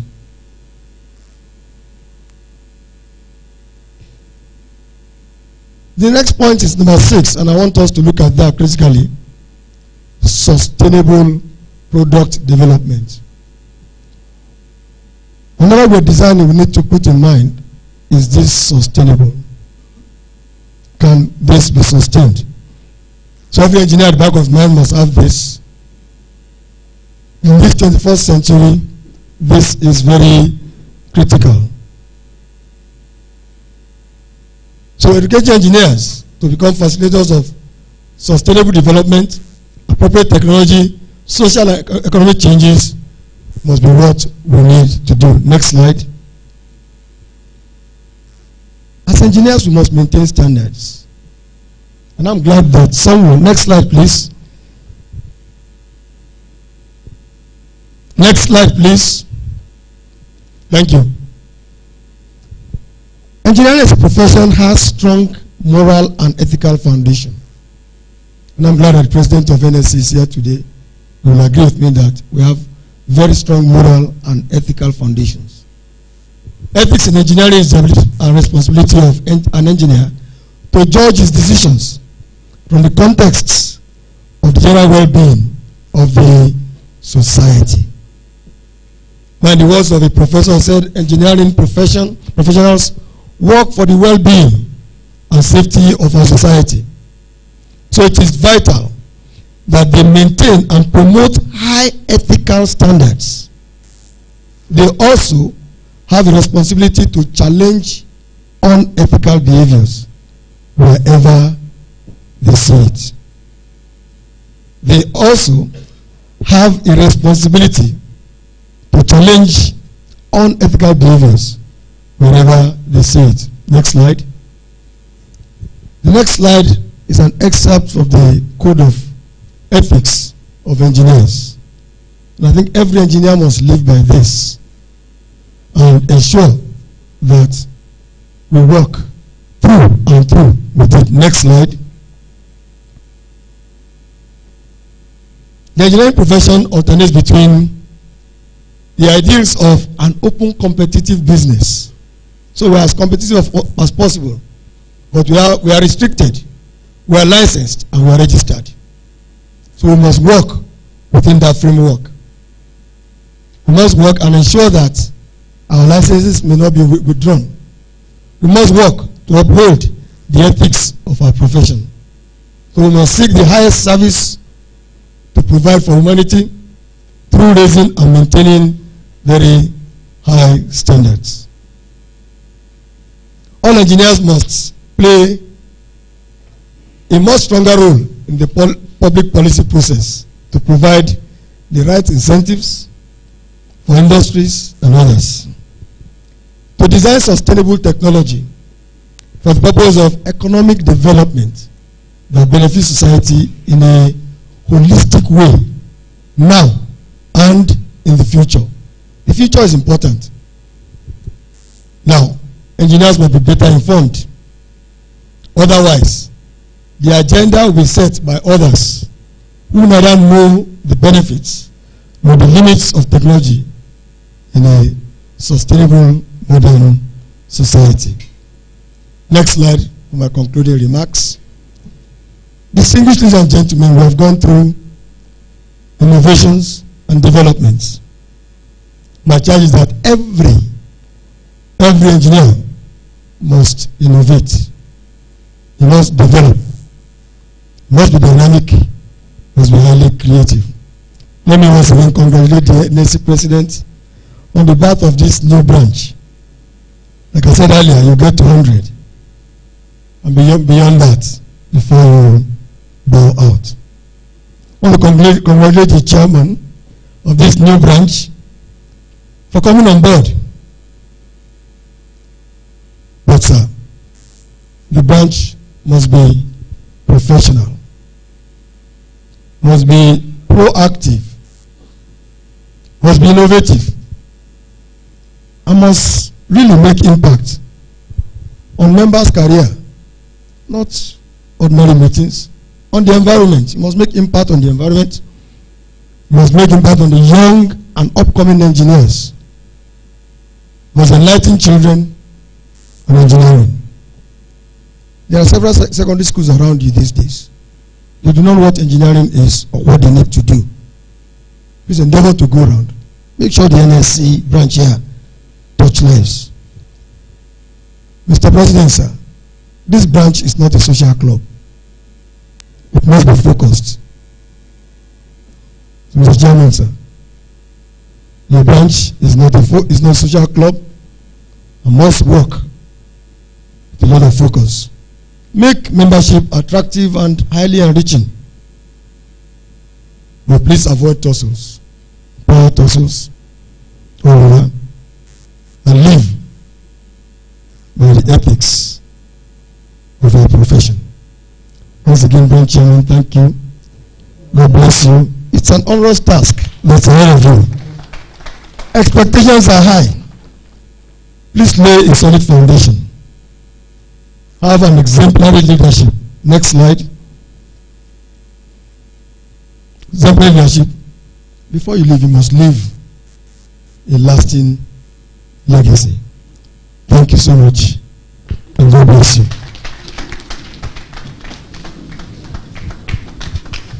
Please, we can do better.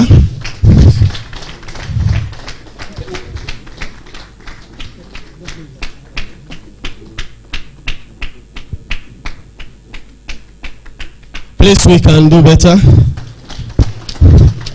Thank you very much. That was a wonderful presentation by our guest speaker.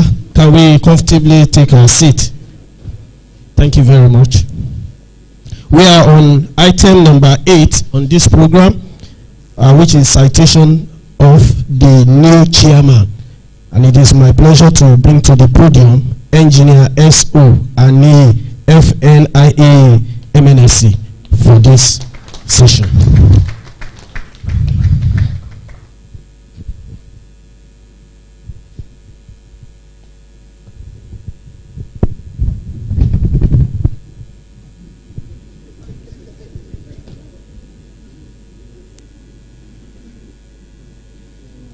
Mr. President, sir, my NSC President, Engineer Adekunle Olumuyiwa Mokulu, fellow Nigerian Society of Engineers.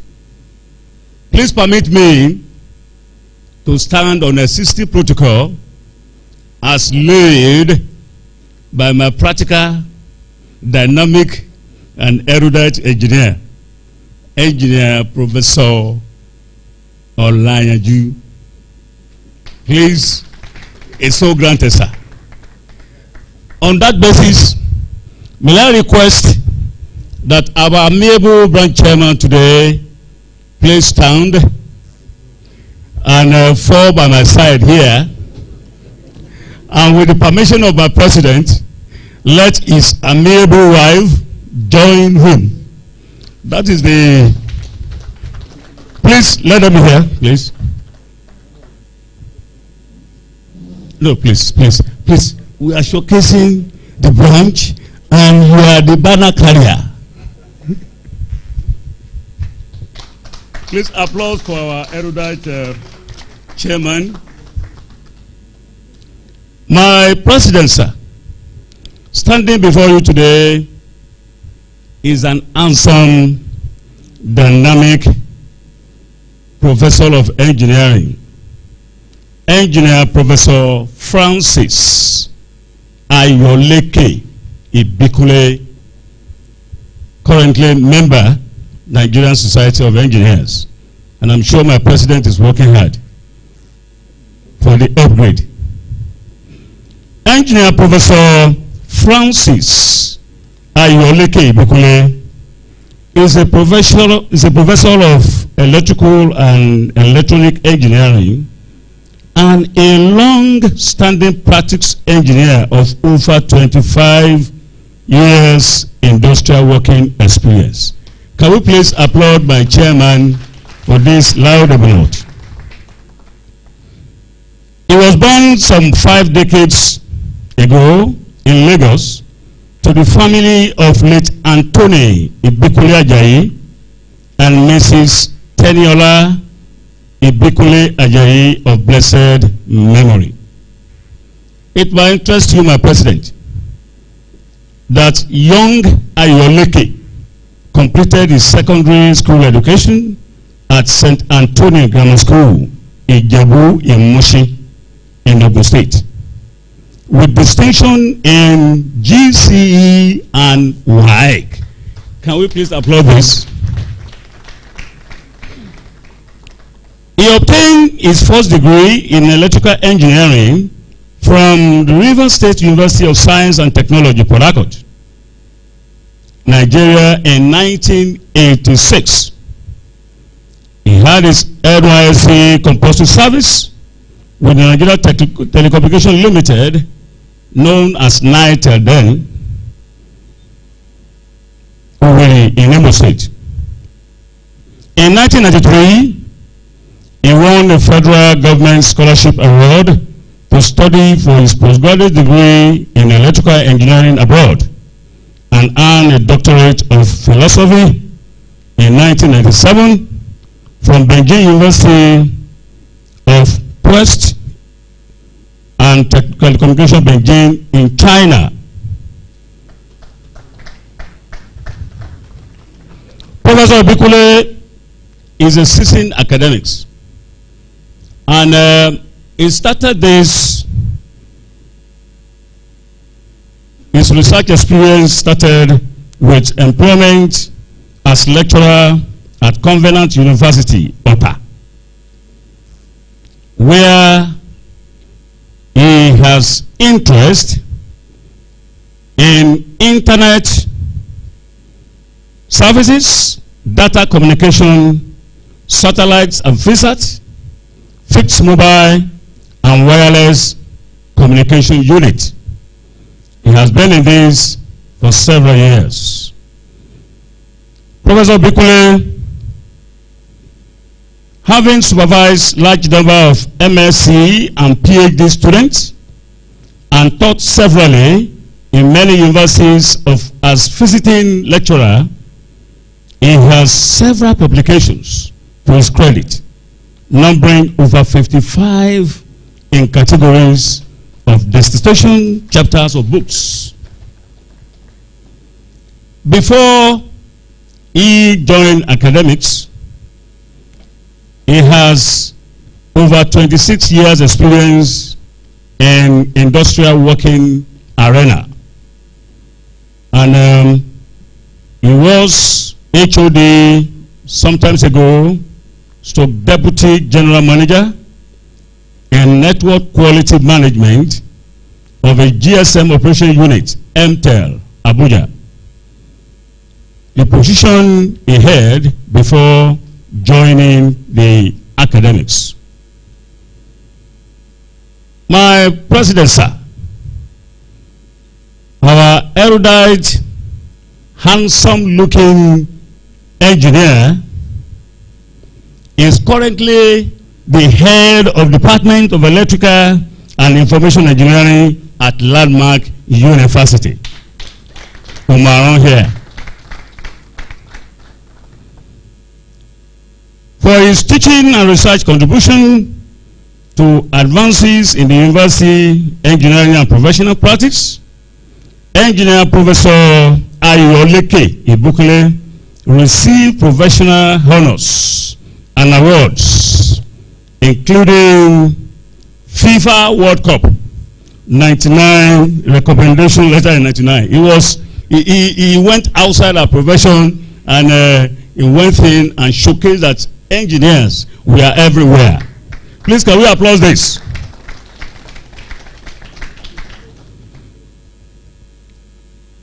Our first branch chairman is a man with long list of CV. But today, we will see that we are starting on a good note with him as our first branch chairman. My president, Engineer Bikule, is a registered member of several professional and academic bodies, like the Council of Regulation of Engineering in Nigeria, COREN, the Nigerian Society of Engineers, in which he is currently a member, the Nigerian Institute of Management, where he is an MNIM. Professor Francis Ayoleke Ibikule JP is a pastor in Living Faith Church and has served in various capacities and locations. Pastor Ibikule is happily married to his amiable, beautiful, ever-shining Esther Abayomi Ibikule, and is blessed with 3 children, Mary, Samuel, and Emmanuel. My president, sir, I present to you an amiable engineer for investiture. God bless you, sir.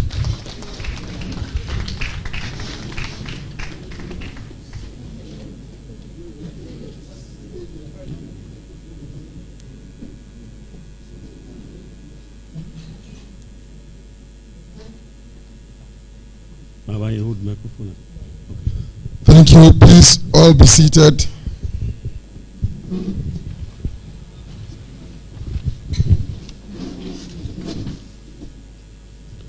You are welcome to history, because by the time the history of Omu-Aran branch of the Nigerian Society of Engineers is being told, it will be recorded that you and I were present, because we are about to establish a giant branch of the Nigerian Society of Engineers.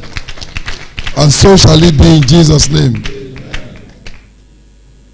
Well, we have to do it the way it has to be done. And so, I know you are a pastor, you are an erudite engineer, accomplished professor, but you need to swear to this oath. We believe you that you will deliver, but you still have to swear. So, you will say after me appropriately, my chairman, sir, may I respectfully invite you to be attentive and at the appropriate time respond as you desire in your heart before this august audience and in the presence of God. You, Engineer Professor Ibikunle, have been duly elected at the general meeting of this branch, the Nigerian Society of Engineers Omu-Aran branch, as the chairman of the branch for the period 2018 and 2020. By this election, you are the chairman of the branch, and as chairman, it will be your duty to preside at all meetings of the executive committee and all the general meetings of the branch at which you are present, to direct the administration of the branch affairs in accordance with the decisions of the executive committee, and on its behalf when circumstances so dictate, acting always to promote the bylaws of the branch and to promote the welfare of Omu-Aran branch engineers. Will you, Engineer Professor Ibikunle, fulfill these obligations to the best of your ability? Yes, I will, my president. You take the pledge.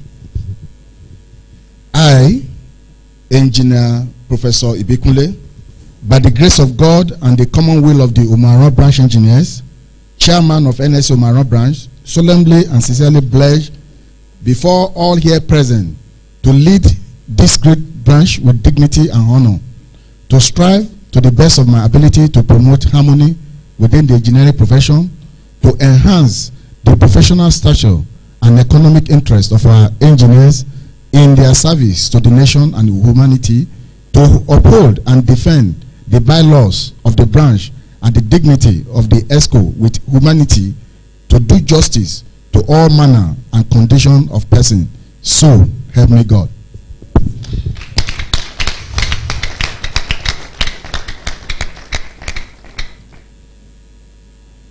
By this oath and affirmation,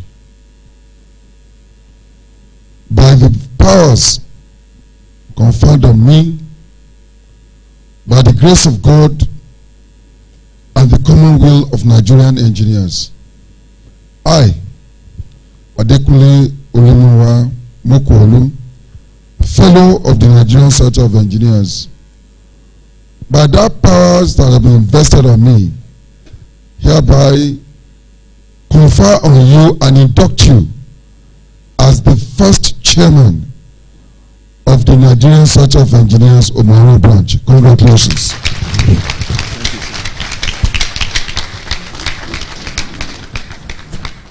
I now invite the chairmen that are present here, the members of the high table, the vice chancellor, and all the senior engineers to please come and give him a hand of fellowship.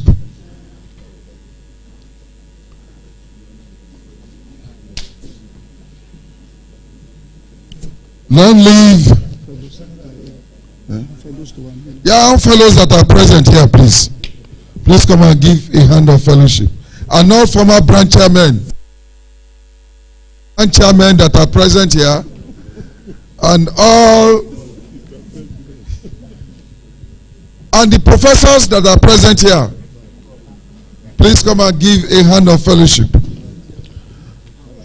Long live Engineer Professor Ibekule. Long live the Nigerian Center of Engineers, and long live the Federal Republic of Nigeria.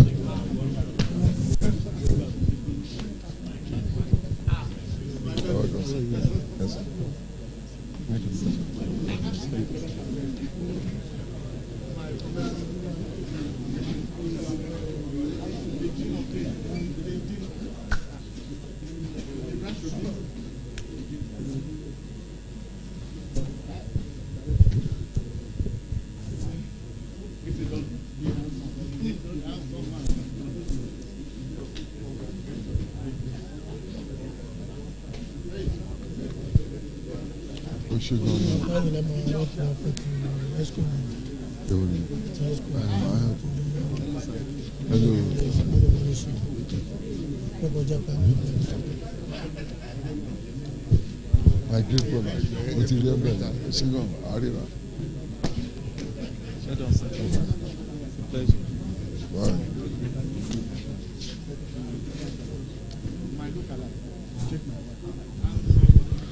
Okay, so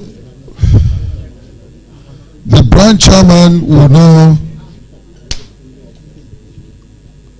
Madam, congratulations. Thanks for loaning us this man for 2 years. Now, the branch chairman will now call its members of executive, and when they come out, I will inaugurate them, and that is the last time, the first and the last time the president of NSC will inaugurate the ESCO of this branch. All other ESCOs will be inaugurated by the chairman of the branch. Okay, so please call them quickly. Thank you, sir. Engineer Dr. Omu-Aran, my vice-chairman. Engineer John Ramani, my general secretary. Engineer Rafa, technical secretary. Engineer Shinadu, the CBN, treasurer. Engineer Atoyebu, my powerful PRO. Again. Engineer Muiwa, is that around? No, is that around? Engineer Muiwa, not around. Engineer Ogun, the treasurer, financial secretary, okay. President. Okay. Yes, sir. I have the. Okay, sir. Yeah, I want to continue. President, sir, I hereby present to you my ESCO members that have been working with me in the branch. Thank you, sir. Thank you, my chairman. Please, chairman, you need to join them. You are part of the ESCO.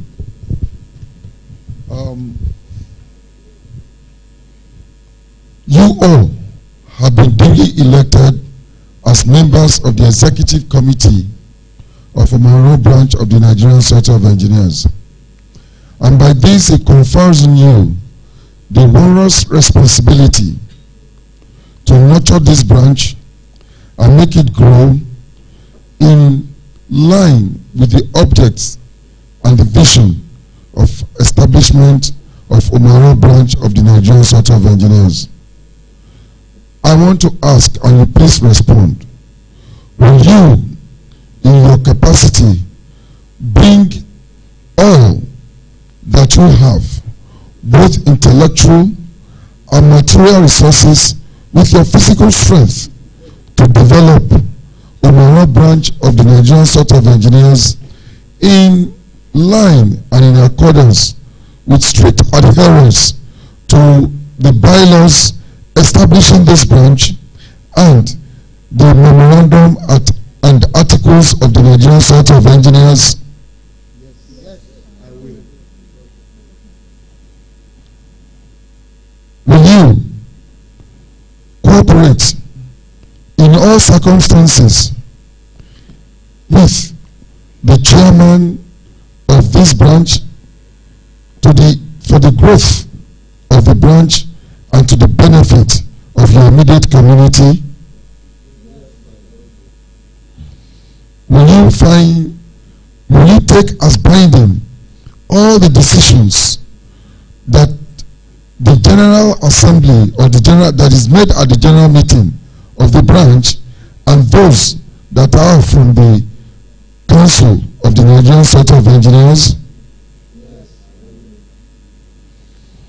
It is now my pleasure, by the powers invested on me as the 31st President of the Nigerian Society of Engineers, that I, Adekunle Olumiwa-Mokolu, hereby confer on you the membership of the Executive Committee of this meeting and new branch of the Nigerian Society of Engineers, Omu-Aran branch. Congratulations. Congratulations. Congratulations. Congratulations. Congratulations. Congratulations. Please, after the congratulations, the President will first take, and the ESCO members present, and the Vice Chancellor, and our guest speaker. Well, I think all the members of the High Table will take a photograph with the new ESCO members, and thereafter they will take their seats and the chairman will give us his address. So let's just quickly have the photograph. Yes, we'll flank them. I'm the only one that will be in the middle.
It is now my singular privilege to call on the brand new chairman in the Nigerian Society of Engineers, in the person of the chairman of Omu-Aran branch of the Nigerian Society of Engineers, Engineer Professor Ibikunle, to please give his inaugural address. Thank you, sir. Thank you.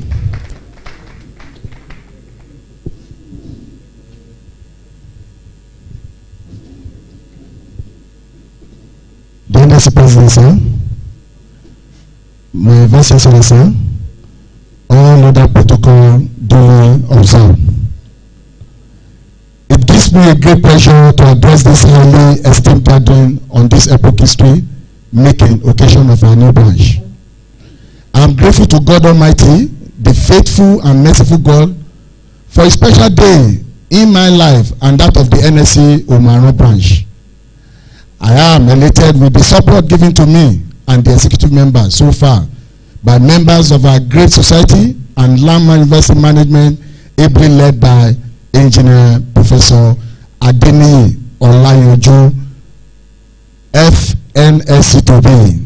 Can you please jam your hand for me? Jam your hand for her. I would like to express my sincere and would like to my heartfelt gratitude to my lovely parents and to my lovely father, who both worked hard to nurture me to be the man I am today.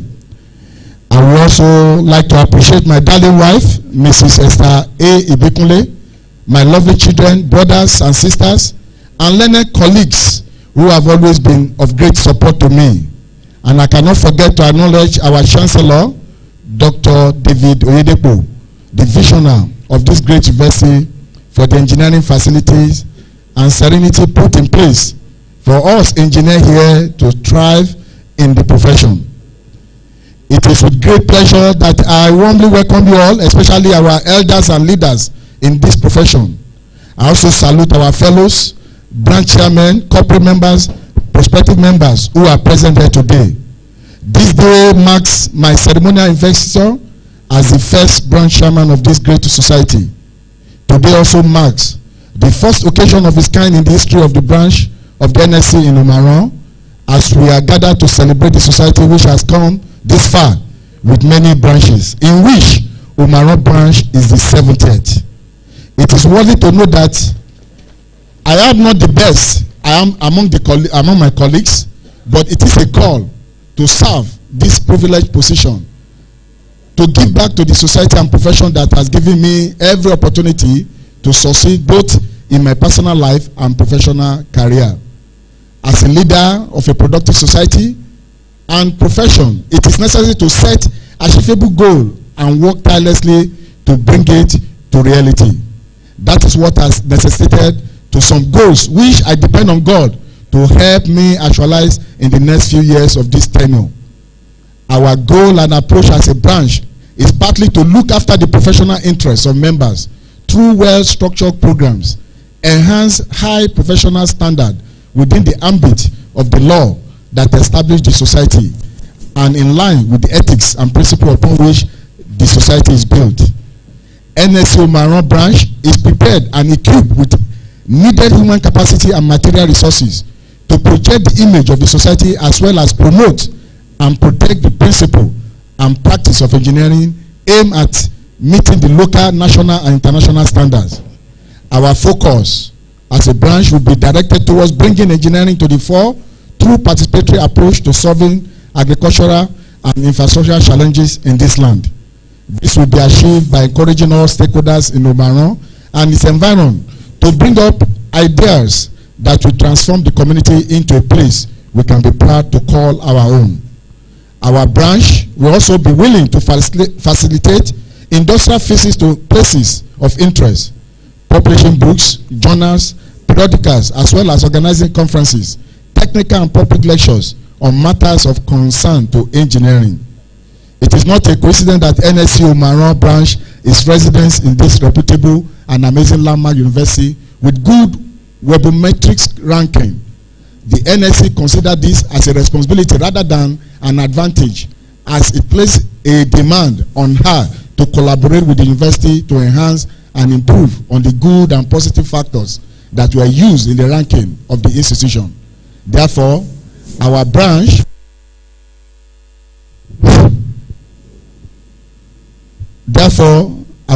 activities as a society and research effort of our university by consistently encouraging and promoting a strong collaboration between town, gown, and industry. This, we believe, will enhance the quality of education and ensure that products of the institutions are self-employable. The branch will partner with institutions of higher learning around in a domain to develop a system that will enhance entrepreneurship, innovation, and job creation and growth among students in the institution. Since entrepreneurship is multidisciplinary in nature, terrestrial institutions need to partner with professional bodies like the NSC to inject the knowledge, skill, and attitude required to prepare the undergraduates to be self-employed after graduation. We, the executives of this branch, we embark on sensitized membership drive as one of the many approaches in bringing back the vibrancy and networking expected of a society that will be attractive to both young and old members. We shall make efforts to organize workshops, technical sections, and effective collaborations with related professional bodies to fully maximize the benefit that is available in our profession, to stop the level of apathy by our members and prospective members born out of the belief that they have little or nothing to gain, and as such, have no reason to give back to the society or participate in the activity of Nigerian Society of Engineers. Beyond ensuring professional benefits to all members of our society, mutual empathy among members will be encouraged so that we can truly see ourselves as being our brother's keeper. I am grateful to the Almighty God for his exceeding grace and love to members of this wise branch for doing what no man can do for us. I want to say a million thanks to the president of the NSC, Engineer Adekunle Mokolu, FNSC, for the passion and support you gave to Omu-Aran branch, which is evidenced by your physical presence at this inaugural ceremony. Special thanks go to our Chancellor, Dr. David Oyedepo, the Vice Chancellor, Engineer Professor Adeni Olayanju, the Registrar, Dr. Azubike Ezewonke, and the entire management of Landmark University for the enabling environment, comfortable accommodation provided for the society, and your generosity to us. To our guest speaker, Engineer Professor Jeremiah Oyediran, the Vice Chancellor, Best Vice Chancellor, we are elated for the superb lecture delivered today. I acknowledge the presence of our special guest of honor. We say a big thanks to you all for sparing time out of your busy schedule to grace this occasion. To all our guests and invitees, we say thank you for the love for engineering profession and Omu-Aran in particular. Indeed, you have all made our day and event colorful with your presence. Once more, on behalf of my executive members, I and other members of NSC Omu-Aran branch, I, the pioneer chairman of Omu-Aran branch, thank you all for making this event a big success. Long live NSC Omu-Aran, long live the Nigerian Society of Engineers, long live the Federal Republic of Nigeria. Thank you. God bless you.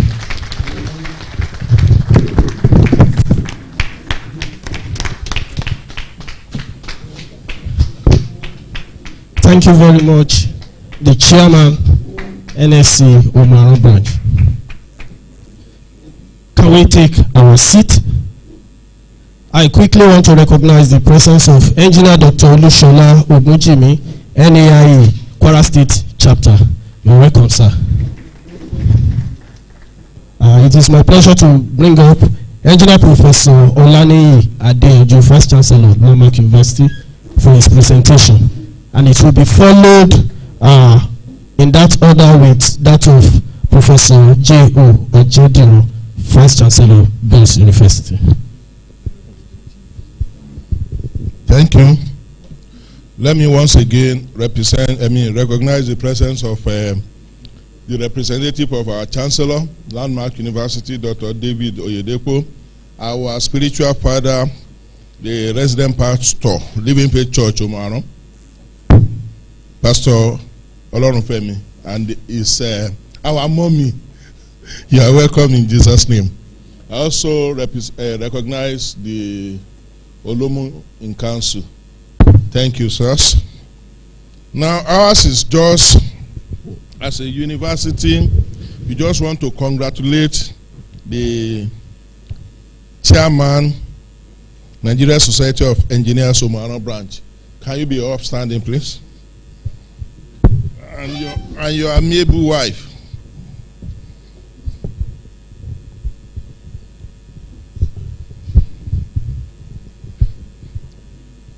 Dear, so maybe madam can be, okay, you come, no, come. Dear Engineer Professor Francis A. Ibikunle, MNSC, the management, faculty, staff, and students of Landmark University of Omu-Aran, wish to congratulate you on this momentous occasion of your investiture as the chairman, the Nigeria Society of Engineers Omu-Aran chapter, being the first in the annals of this noble society. As a university whose visionary drive of agrarian revolution is will on the strength of engineering towards its actualization, we proudly associate with your achievement, with which have advanced the engineering profession both in Nigeria and globally, culminating in this milestone. While we are wishing you a remarkable investiture ceremony, may the Almighty God engrace you with divine wisdom to steer the shape of the society for greater accomplishment and global impact. Accept our congratulations. Signed, Professor Adeniyi Olayanju, Vice Chancellor, Landmark University, for and on behalf of the entire Landmark University community.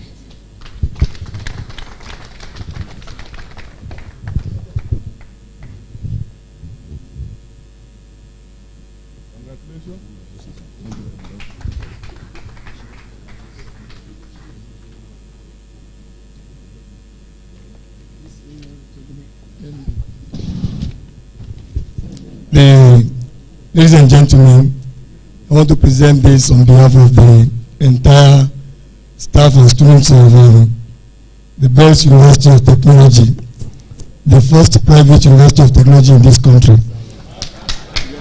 Present this to you are there. So wish you a successful tenure. The Lord will go with you. The Lord will stand with you. The Lord will expand your coast and will enlarge you. Will enlarge the entire coast of the branch. Thank you and God bless you.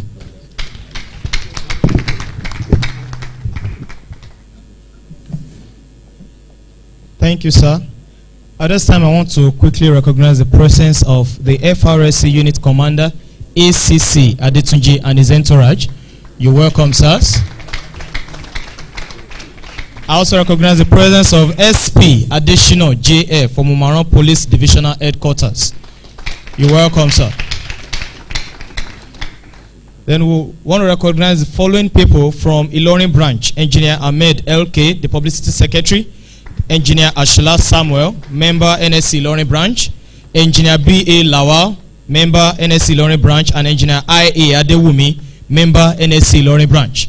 And also the following people from Ogbomoso Branch: Engineer Adekunle Adeniran, Treasurer; Engineer Dr. Olu Arotiwa, member; Engineer Oni Daniel, member; Engineer Adeyanju Josiah, member; Engineer Ajiboye Peter O, member; Engineer Latunje Samuel K, member; Dr. J.K. Omisore, and Engineer D. James. We want to welcome every one of you. I want to plead with us because of our time. We'll be taking only 2 goodwill messages at this time. All other goodwill messages will come up at the luncheon. So at this time, I want to call on a representative of Olomo in council, and I call on Chief Dr. Abiodun Owolabi for their goodwill messages.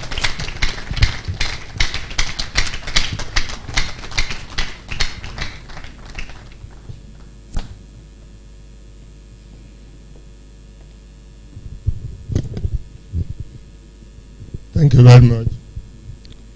On behalf of Olomi Council, we are here to felicitate with the pioneer chairman. But let me quickly mention it this way.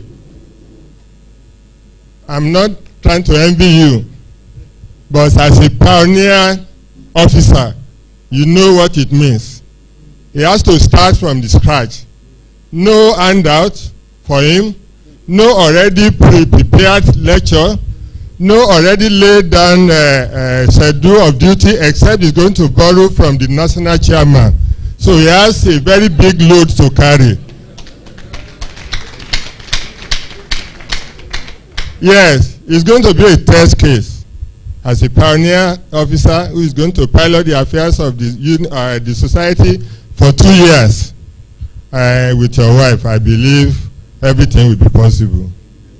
The Olomi Council and the community as a whole, I am happy the Vice Chancellor has already acknowledged with thanks the total support we have been extending to this university. Not because of our son, the only bishop we know here, and that Bishop Oyedepo. Not because of him, but because of the love we have for the education. If you know the history of Omu-Aran very well, especially in Igbominna land, I think just like they say, after landmark university, the other university follows. When we mention community, after Omu-Aran in Igbominna in those days, it's just Omu-Aran and others. On this note, I want to congratulate the society, and I want to sincerely thank the Vice Chancellor who has been acknowledging our loyal and total support to this university. And we are proud of you all, and we will continue to partner with you, and we will not relent in our effort to continue to give support in any area that the university may like us to come in. On this note, once again, on behalf of Olomi Council and the community as a whole, and please let me quickly mention this. Omu-Aran branch of this society is not meant for Omu-Aran alone, and I'm happy that Oga mentioned that it should extend to Egbe. And some of us in the council, when we meet, we are going to tell our other royal fathers around, even up to Ila-Oragun in Osun State. I congratulate you and we wish you the very best. Thank you. Thank you, sir. At this time, I still want to recognize the presence of one of our senior engineers, in person of Engineer G.A. Fawuni from Ilorin branch. You're welcome, sir. And also, I want to recognize the presence of one of the fathers of engineering in this community, Engineer Professor Jones Adeniyi. Thank you, sir. So at this time, we'll move straight to the next goodwill messages to be given by the Vice Chancellor of Crown Hill University, in person of Professor Adesiji Olorunmaye, FNSC Registered Korean Engineer. Thank you. Please sit down. The President of NSC, our host Vice Chancellor, I bring you greetings from the Crown Hill University community on behalf of my proprietor, the Board of Trustees, the Governing Council, and the management, and the entire university community. Allow me to recognize my big seniors here, my mentors, Professor J.S.O. Adeniyi and Dr. Eson, who are my mentors. It's nice to see you, sirs. A lot have been said. Congratulations to the Pioneer Branch Chairman and members of the Executive Committee. A lot have been said to encourage you, and the guest speaker closed on a note of giving charges to chairman and members of ESCO to make the branch dynamic, exciting, interesting, relevant, to impact positively on the career of our younger colleagues. I want to compliment that by just saying a few words to the followership. They cannot be successful unless you give them maximum support by attending meetings and participating actively. Apart from them being successful, there is something in it for you as well, personally. If you give them support and they are successful, there is something in it for you. I mean, your personal interest is well taken care of. And that is why I want to just talk briefly on advantages of belonging to and actively participating in a professional society at branch level as well as at national level. It gives you opportunity to meet professional colleagues working in different sectors of the economy, locally and as well as at national level. You have opportunity to meet your former classmates. You graduated many years ago. Professor Jediron, we graduated together in 1979. I have met him before, but you know, at NSC meetings, we meet and we can interact and network. You meet new colleagues, As a lecturer, you even meet your former students. And you also meet your former lecturers as well. So it helps to engender friendship. And then in that atmosphere of friendship, you have at both local level, at the chapter level, as well as national level, your colleagues will identify with you when you have events. You will not be alone. You will not feel isolated. You have people who will be close to you. Then, participating in meetings gives you opportunity to share experiences. It gives opportunity for senior colleagues to mentor the younger ones, and junior colleagues will also subject themselves to be mentored by the younger ones. It gives opportunity for mandatory continuing professional development.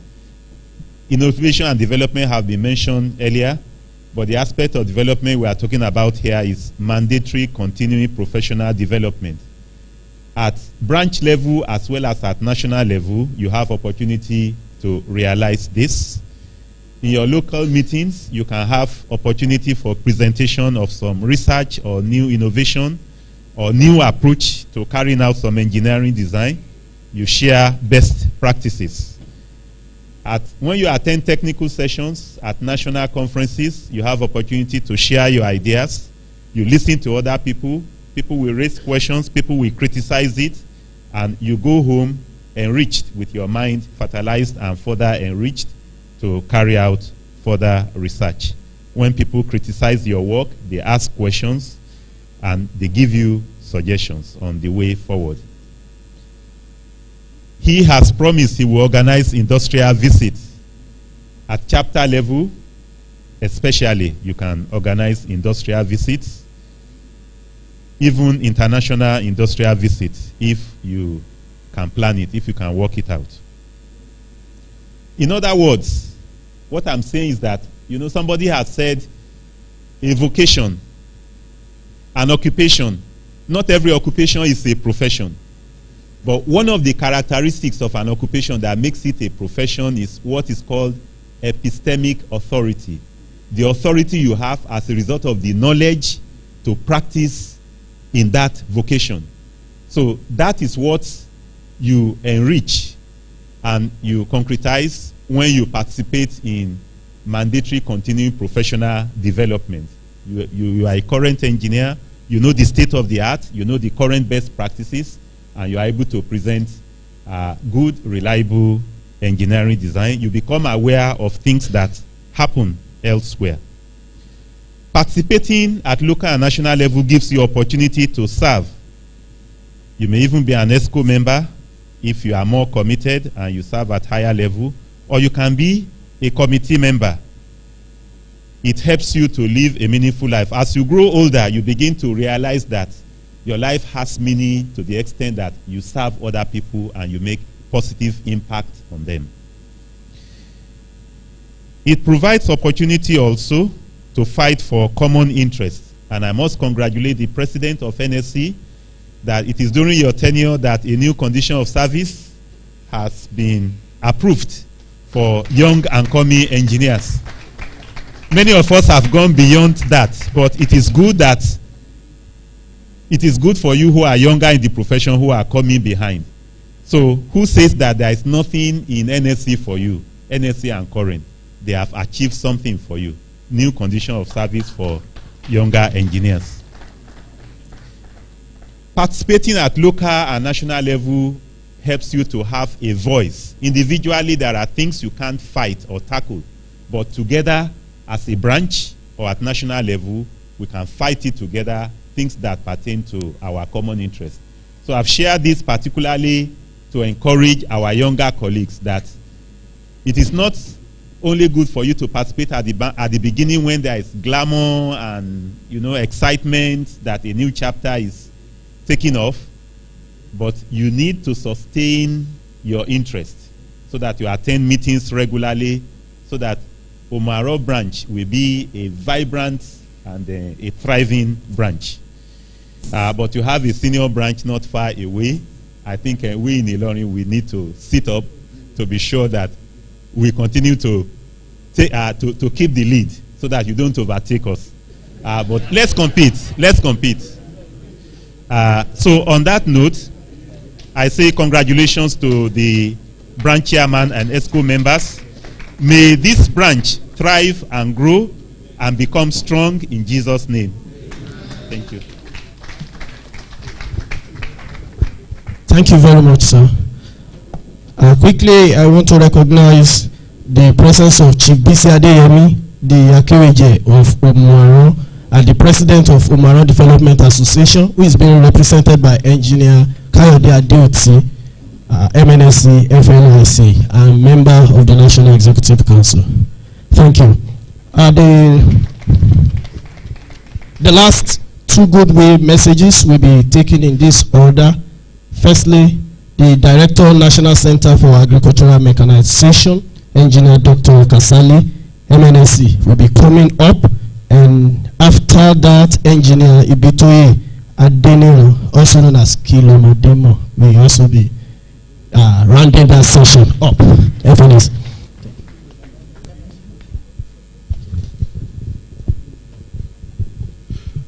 Good afternoon. My president, the president, Nigeria Society of Engineers, Engineer Makolo, my able brother and friend, Vice Chancellor, Lamarck University, Professor Layoju, my branch chairman, Engineer Adebayo, Ilorin branch chairman. You're welcome. And also, I want to wish, I'm here today to represent, first, as a member of Nigeria Society of Engineers, secondly, as a chief executive of the largest engineering establishment in agricultural mechanization in Nigeria, the National Center for Agricultural Mechanization, and third, as a classmate of Professor Ibikule. We were at St. Anthony's, we left 40 years ago, and we thank God we are meeting again. So I want to congratulate you. He was one of the best in our class, and I still recognize the nickname he was wearing then. So we left, and we are meeting. Don't worry, that's another day. So I want to congratulate you, sir, and I want to join my senior professor to congratulate the president of Nigeria Society of Engineers for the new condition of service for the engineers. Yes, I want to urge the new branch chairman to be upright, and from his CV and all what you have seen from his experience, I know you can steer the ship of the branch, and I know that he will create new innovations. And I want to invite him, or also the branch, to the National Center for Agricultural Mechanization to see new innovations in agricultural mechanization. Recently, we have just invented hip body machine for yam, which is just new. So I want you to come so that you can. So I know he has visited the place, but I want his branch members to come and see what we are doing. We can make contributions, and I urge him also to visit industrial concerns so that they can make input in that area, and then visit secondary schools, try to initiate them into engineering profession. Many people are running away because of mathematics or something like that, but you have to urge them from the beginning now so that you can be able to catch them young. Thank you very much. I congratulate you.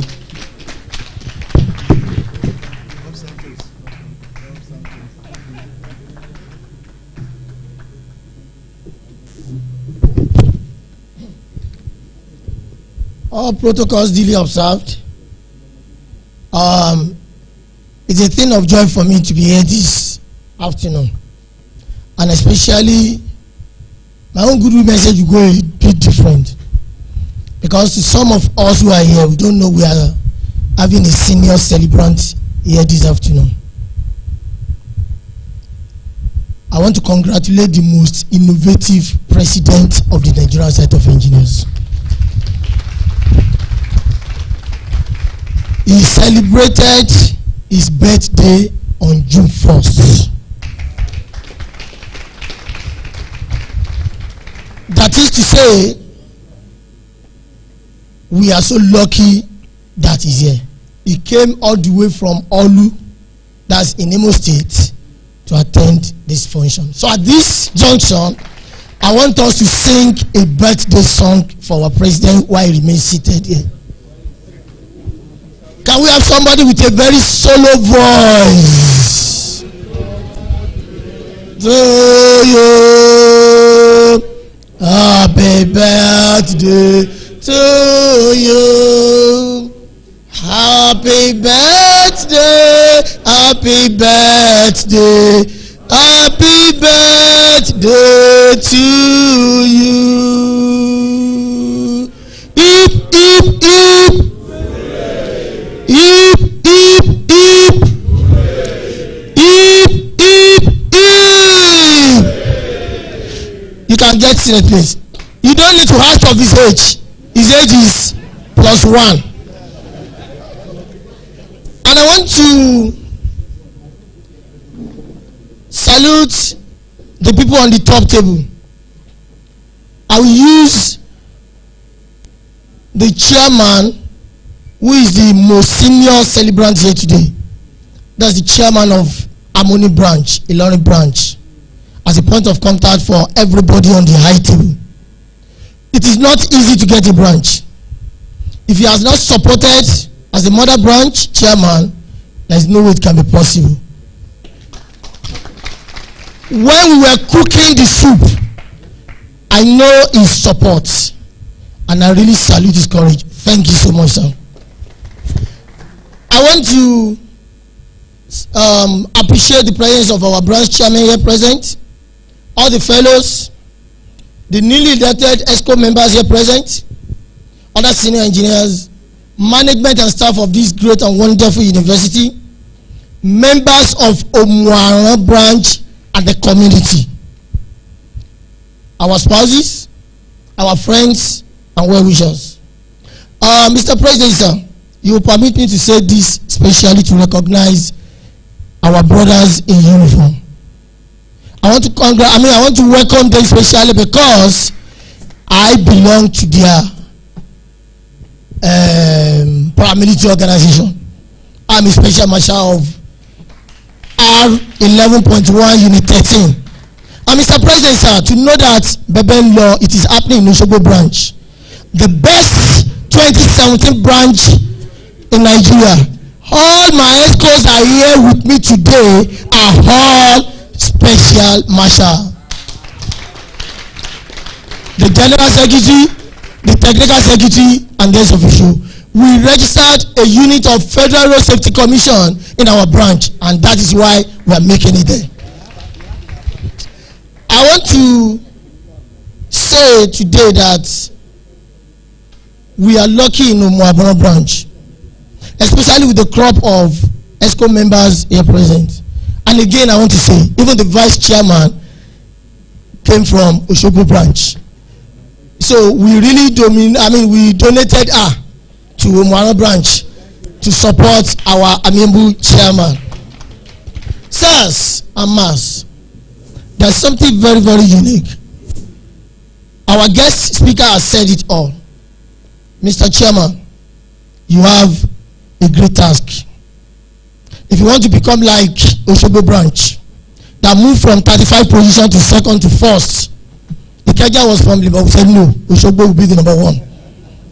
Sirs, the guest lecturer has told us, and he has told you that you need to be professional, you need to be proactive, you need to be innovative, you need to make impact, and most especially membership drive.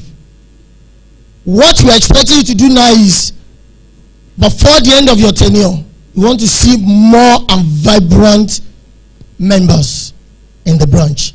That is the only thing that can encourage the president, the ESCO, and the council members. We don't want you to just be coming to council and say, I register my presence. No, make your impact known.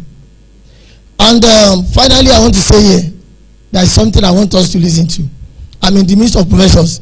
If I happen to be in the classroom, I would have been a professor today because I know I'm the priest of professors. I want to start from Professor Adeshiji Olarumaye, one of my mentors, is here. I want to go again to Professor Olani Adeyanju, who is the Vice Chancellor of this great and wonderful university. When he was in that school, FUNAB, Abeokuta. But thank God today, we can see the difference. So he's my mentor. Thank you so much. And I want to go to, sir, Mr. President, there is one professor here who made it happen during my tenure as the chairman of Oshogbo branch. That is the guest lecturer. He was the Dean, Faculty of Engineering at Adeleke University, Ede, State of Osun. I remember one of the things that gave us second position in 2015. He won't know, but I will tell him here today because I'm glad he's here.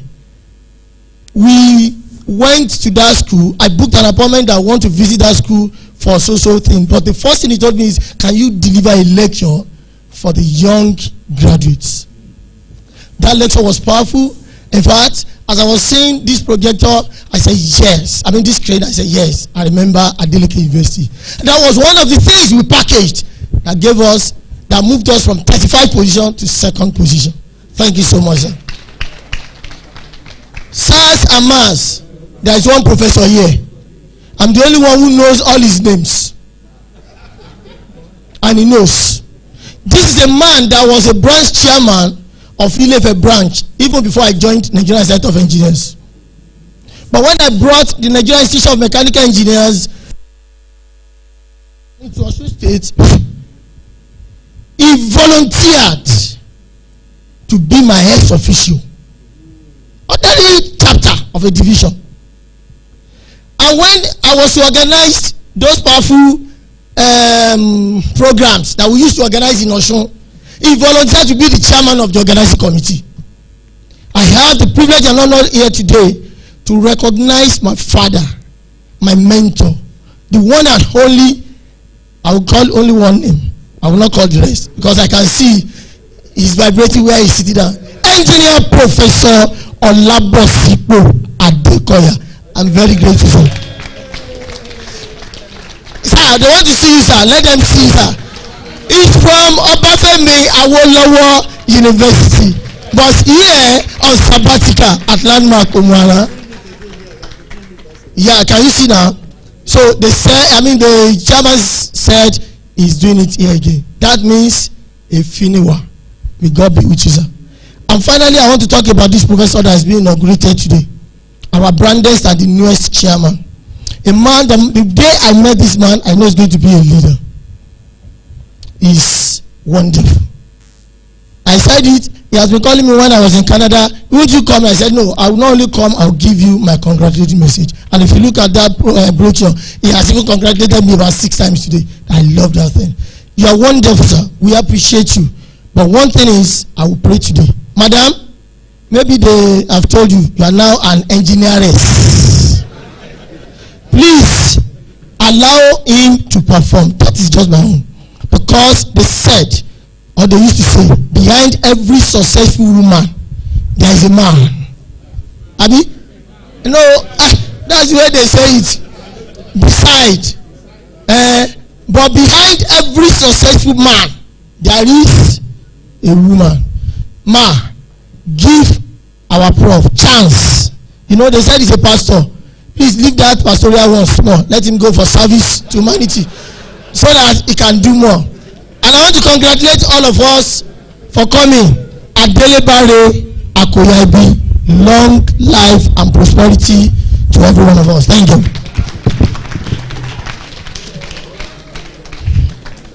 Thank you, sir. I was at the national conference last year, and all through the days, there was a name that is just ringing everywhere. And I was wondering, who is this person? And the name is Kilomodemo. Thank you, sir, for coming. At this time, the committee, executive committee members of Omu-Aran branch wants to appreciate some people in our midst, some wonderful people that has been of great support to us. By privilege, as given by the pioneer chairman of the branch, please permit me to bring to the front all the executive members. Can you please join me in front? All the executive members, please come over together with the chairman. Chairman, sir. Professor Ibikunle, sir. You are needed, yes, sir.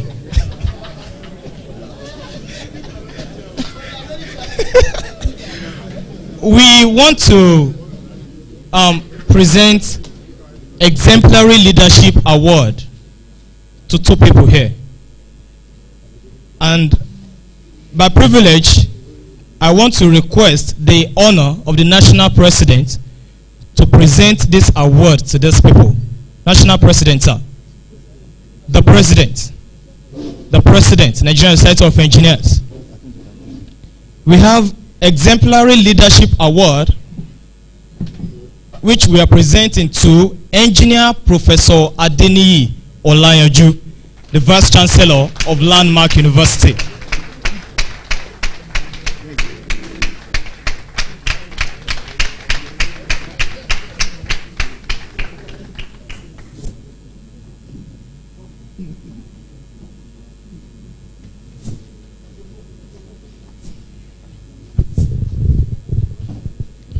Engineer Professor Adeniyi Olayanju. Sir, I'm not surprised. It's only a very great delight and pleasure for me to give you this plaque, Exemplary Leadership Award of the NSC Omu-Aran branch, as the first award in the history of this branch. This is the first award, and it's going to you. To God be the glory. So this in honor of your selfless service and awesome contribution to the birth of this branch. Congratulations.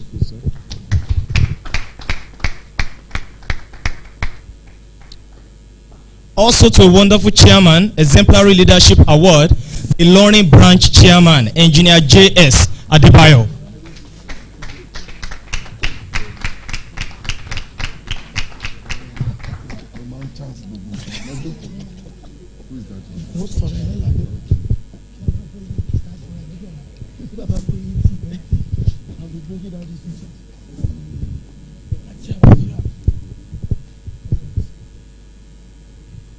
This Exemplary Leadership Award is presented to you, Engineer Joseph Adebayo.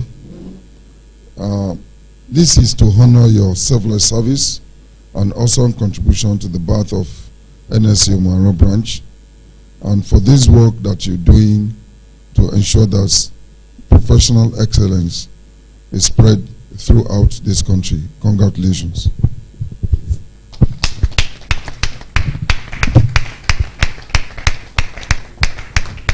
Also, we have Meritorious Award to Engineer Dr. J.B. Adewumi, the Chairman, The Crown West Africa Company Limited. Engineer Dr. J.B.O. Adewumi.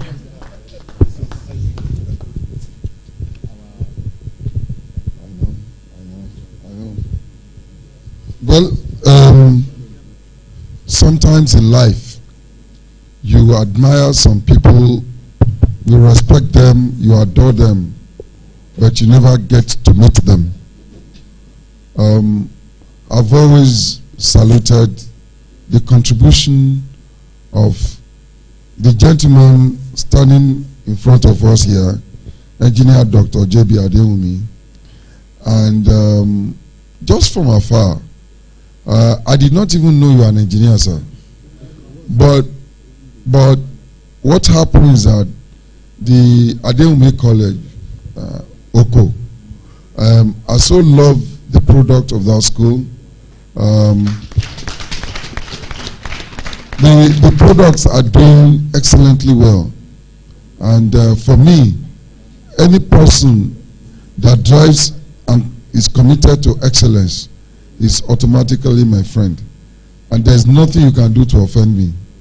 And because you are adding to the benefit of and the well-being of generations yet unborn. So, sir, if you permit me, before I give you this award, I would like to be your friend. You are very welcome, sir. You are very welcome. Thank you very much, sir. So it's really on that note that I, as the president of the Nigerian Society of Engineers, have the great honor to present to you, sir, Engineer Dr. J.B. Adeomi. The reason why I'm not calling the MNSC is because in my heart I've already given you the fellowship. But the powers I cannot confer on you until the council gives me the power. I know in engineering we do it according to the ethics and the laws of the profession. So when the time comes, it will be my pleasure to do it. And by God's grace, I will do it this year. So, sir, amen. So, I therefore have the honor to present this plaque to you on behalf of Omu-Aran branch for your humanitarian service and awesome contribution to the birth of this great branch. Congratulations.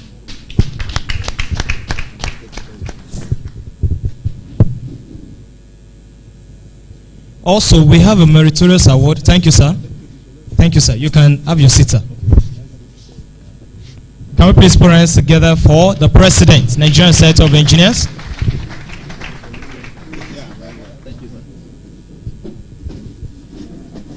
At this time, please permit me to bring up the Vice Chancellor of the Bells University of Technology to present these two awards. Engineer Professor J. Jediran. We have Meritorious Award for the Registrar of Landmark University, Dr. Azubuke Ezenwoke. So I will call on the Director of Fiscal Plan.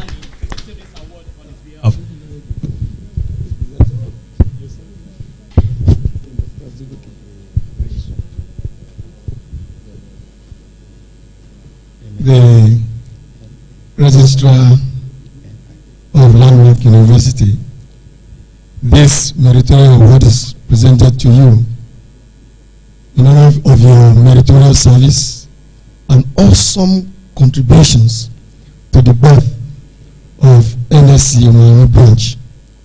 My prayer is that as you take this award, you will do more. You will support this branch even beyond imaginations. In the name of Jesus. Congratulations. Thank you, Architect Shegun MNRH, the Director of Fiscal Planning Development, receiving the award on behalf of Dr. Azubuke Ezenwoke. One more, sir. And we also have Meritorious Award for the Director of Financial Services, Landmark University, in person of Pastor Frederick Agawa.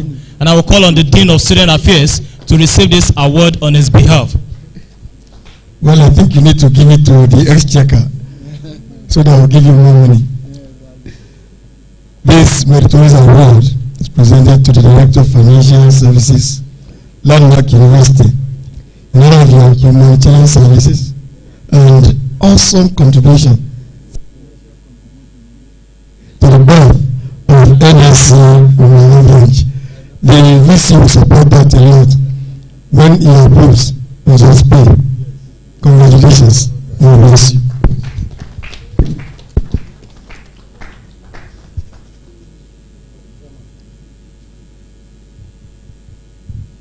Thank you, sirs. At this time, I want to bring to the podium for the last goodwill message for this time, the Ilorin branch chairman, Engineer J.S. Adebayo.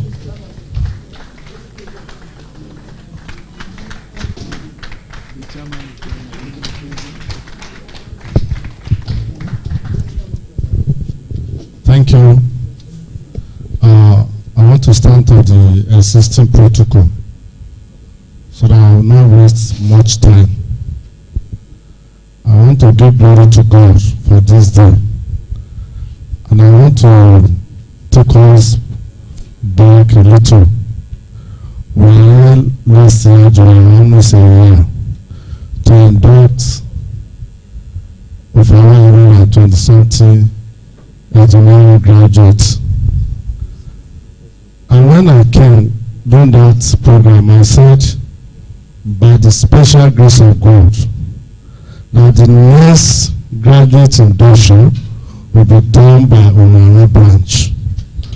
And to the glory of God, it's happening now. The graduate induction will come up next month and it's going to be done by Omu-Aran branch. If they like, they can invite me. But if they don't like, it is their own. So that is why I so much I appreciate God, and I'm also the most happiest person here today. Kelly, my senator, we have gone through the rigorous of getting the bench with the assistance of the president, so I'm very happy. And also I want to thank the ESCO of the Omu-Aran branch who has supported me well to make this dream a reality. I really appreciate you. I have the General Secretary, I have the Public Secretary. I'm very happy to be here and to be part of this great occasion. Also, I want to appreciate the professors. Professor Isuka is one of them. The executive member who has just been elevated. I want to thank you for the support so far, and I want to urge you to continue to support the branch, because it is not, the work is not, will not be completed today. It's a continuous process. Yesterday when we were coming, I was inside the vehicle with the Dean of Engineering, and I was saying the development need to be brought to my hotel, and it's a very and all those people are speaking today also mentioned that. That is to say we are thinking alike. Yes, I was happy to work assiduously to support this band because I came from Osi, which is Ekiti local government, and it's also part of the local government that will benefit from this branch, and that is why I was seriously. And I'm happy now if I live in London, if I come to see, I can come to attend meeting, so you can see why I really supported the branch. And again, we are working again to get offer of a branch will come. I really appreciate Omu-Aran, the people that started it. So many people have worked on the ground even before me, but the God has brought it to the conclusion during my own time. I want to thank Professor Ibekule for his seriousness in getting that done. Offer started before then, but today, Omu-Aran is our senior. We are still working on it. And by God's grace, July, like I said, by July, we'll get offer approved by the special grace of God. So on this note, I want to charge everybody, all the members here, please, you need to attend meeting. You need to support the ESCO. And the ESCO too, you need to move to people. Like somebody has said, it's not only meant for Omu-Aran or Landmark. The ESCO should go to approach. The first meeting they had, I was there, I was invited, and I said they should go around to scout for people, go to a company, go to IBDC, go to Ekiti local government, Okewo local government. They have ones there, they have engineers there, so that you can bring them on board, and that development will work for the achieve. Thank you, and God bless you.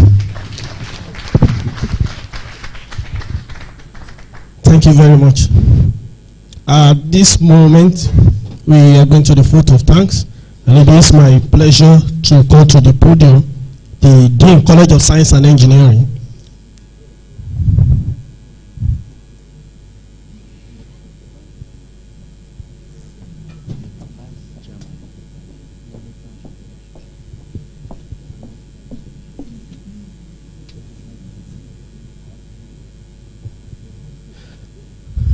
All right.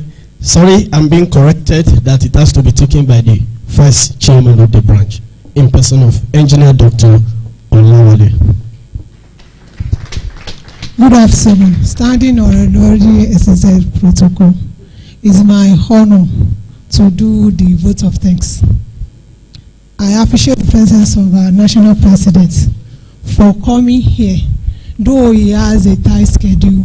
But you find it that he needs to be here because he needs to show that he has been supporting us right from when we went for the last AGM at Abuja. Thank you very much, sir. Then we appreciate the Vice Chancellor of Landmark University for his support and the entire management of Landmark University too. And we appreciate the guest lecturer, Professor Ojejiran, the VC of Crown Hill, and also the VC of Grand University, the ex-officials of NSC, thank you for coming. Engineer Dr. Adewumi, thank you very much. The chairman of Ilorin branch, our father, thank you very much too. Then Engineer Kilomodomo, thank you very much. And then Engineer Dr. Kasali, thank you very much. Then our guests too, thank you. The NSC branch of Ilorin, Ogbomosho, Oshogo, thanks to you very much for coming today. We appreciate the Honorable Council, thank you very much. Ikeja Council too, thank you. The Ikeja branch, thank you very much. The fellows in the house, thank you very much. Then we appreciate the staff and students of Landmark University for the support, thank you. And I can't stop without appreciating the FRSC and the police squad and the DSS, thank you very much. Thanks and have a wonderful day, thank you.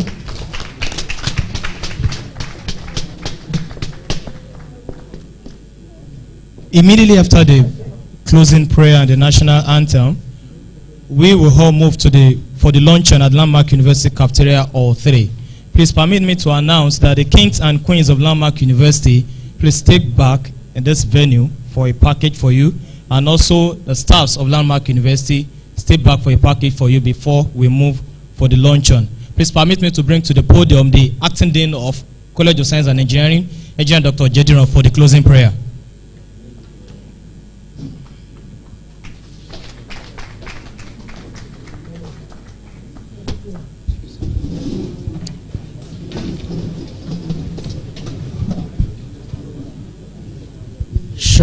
Shall we pray? Father, we give you praise, we give you glory, because before we commence this business, we sought your face. And Lord, we ask that you will be our Alpha.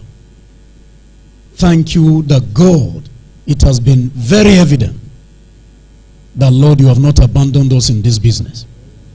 Accept our gratitude in the name of Jesus. All is well that ends well. We give you praise for how this occasion is ending. Jehovah, we want to ask the Lord, NSC Omu-Aran branch that has come to stay will continue to move from glory to glory in the name of Jesus. And like the engineering profession, Lord, we will continue to remain relevant, impacting lives, even for your glory. Jehovah, we want to ask of you journey mercies for all our guests from far and near. The same hand that brought them down here safely, Lord, will take them back safely in the name of Jesus. Thank you, precious Father. We give you praise, we give you glory. Cause everyone to remember this day for good, and particularly for our students, the young ones. Lord, what has been showcased today, no doubt, has registered something on their minds that they belong to a noble profession. We ask that this will continue to spur them into higher ground in the name of Jesus. Once again, Father, we give you praise. We give you glory, we give you honor. In Jesus' precious name we pray. Amen. Thank you. Still on our feet, we're going to take the national anthem. The national anthem of the Federal Republic of Nigeria.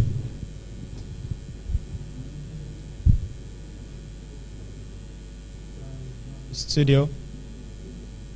1, 2. Patriot, Nigeria's call obey, to serve our father's land with love and strength.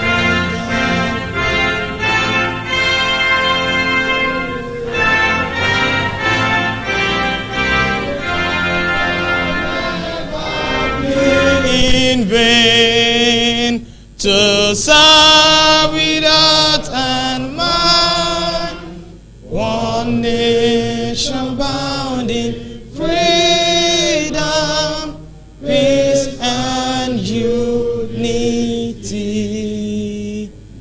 Please, let's wait for the members of the high table to exit the hall before we... The cake.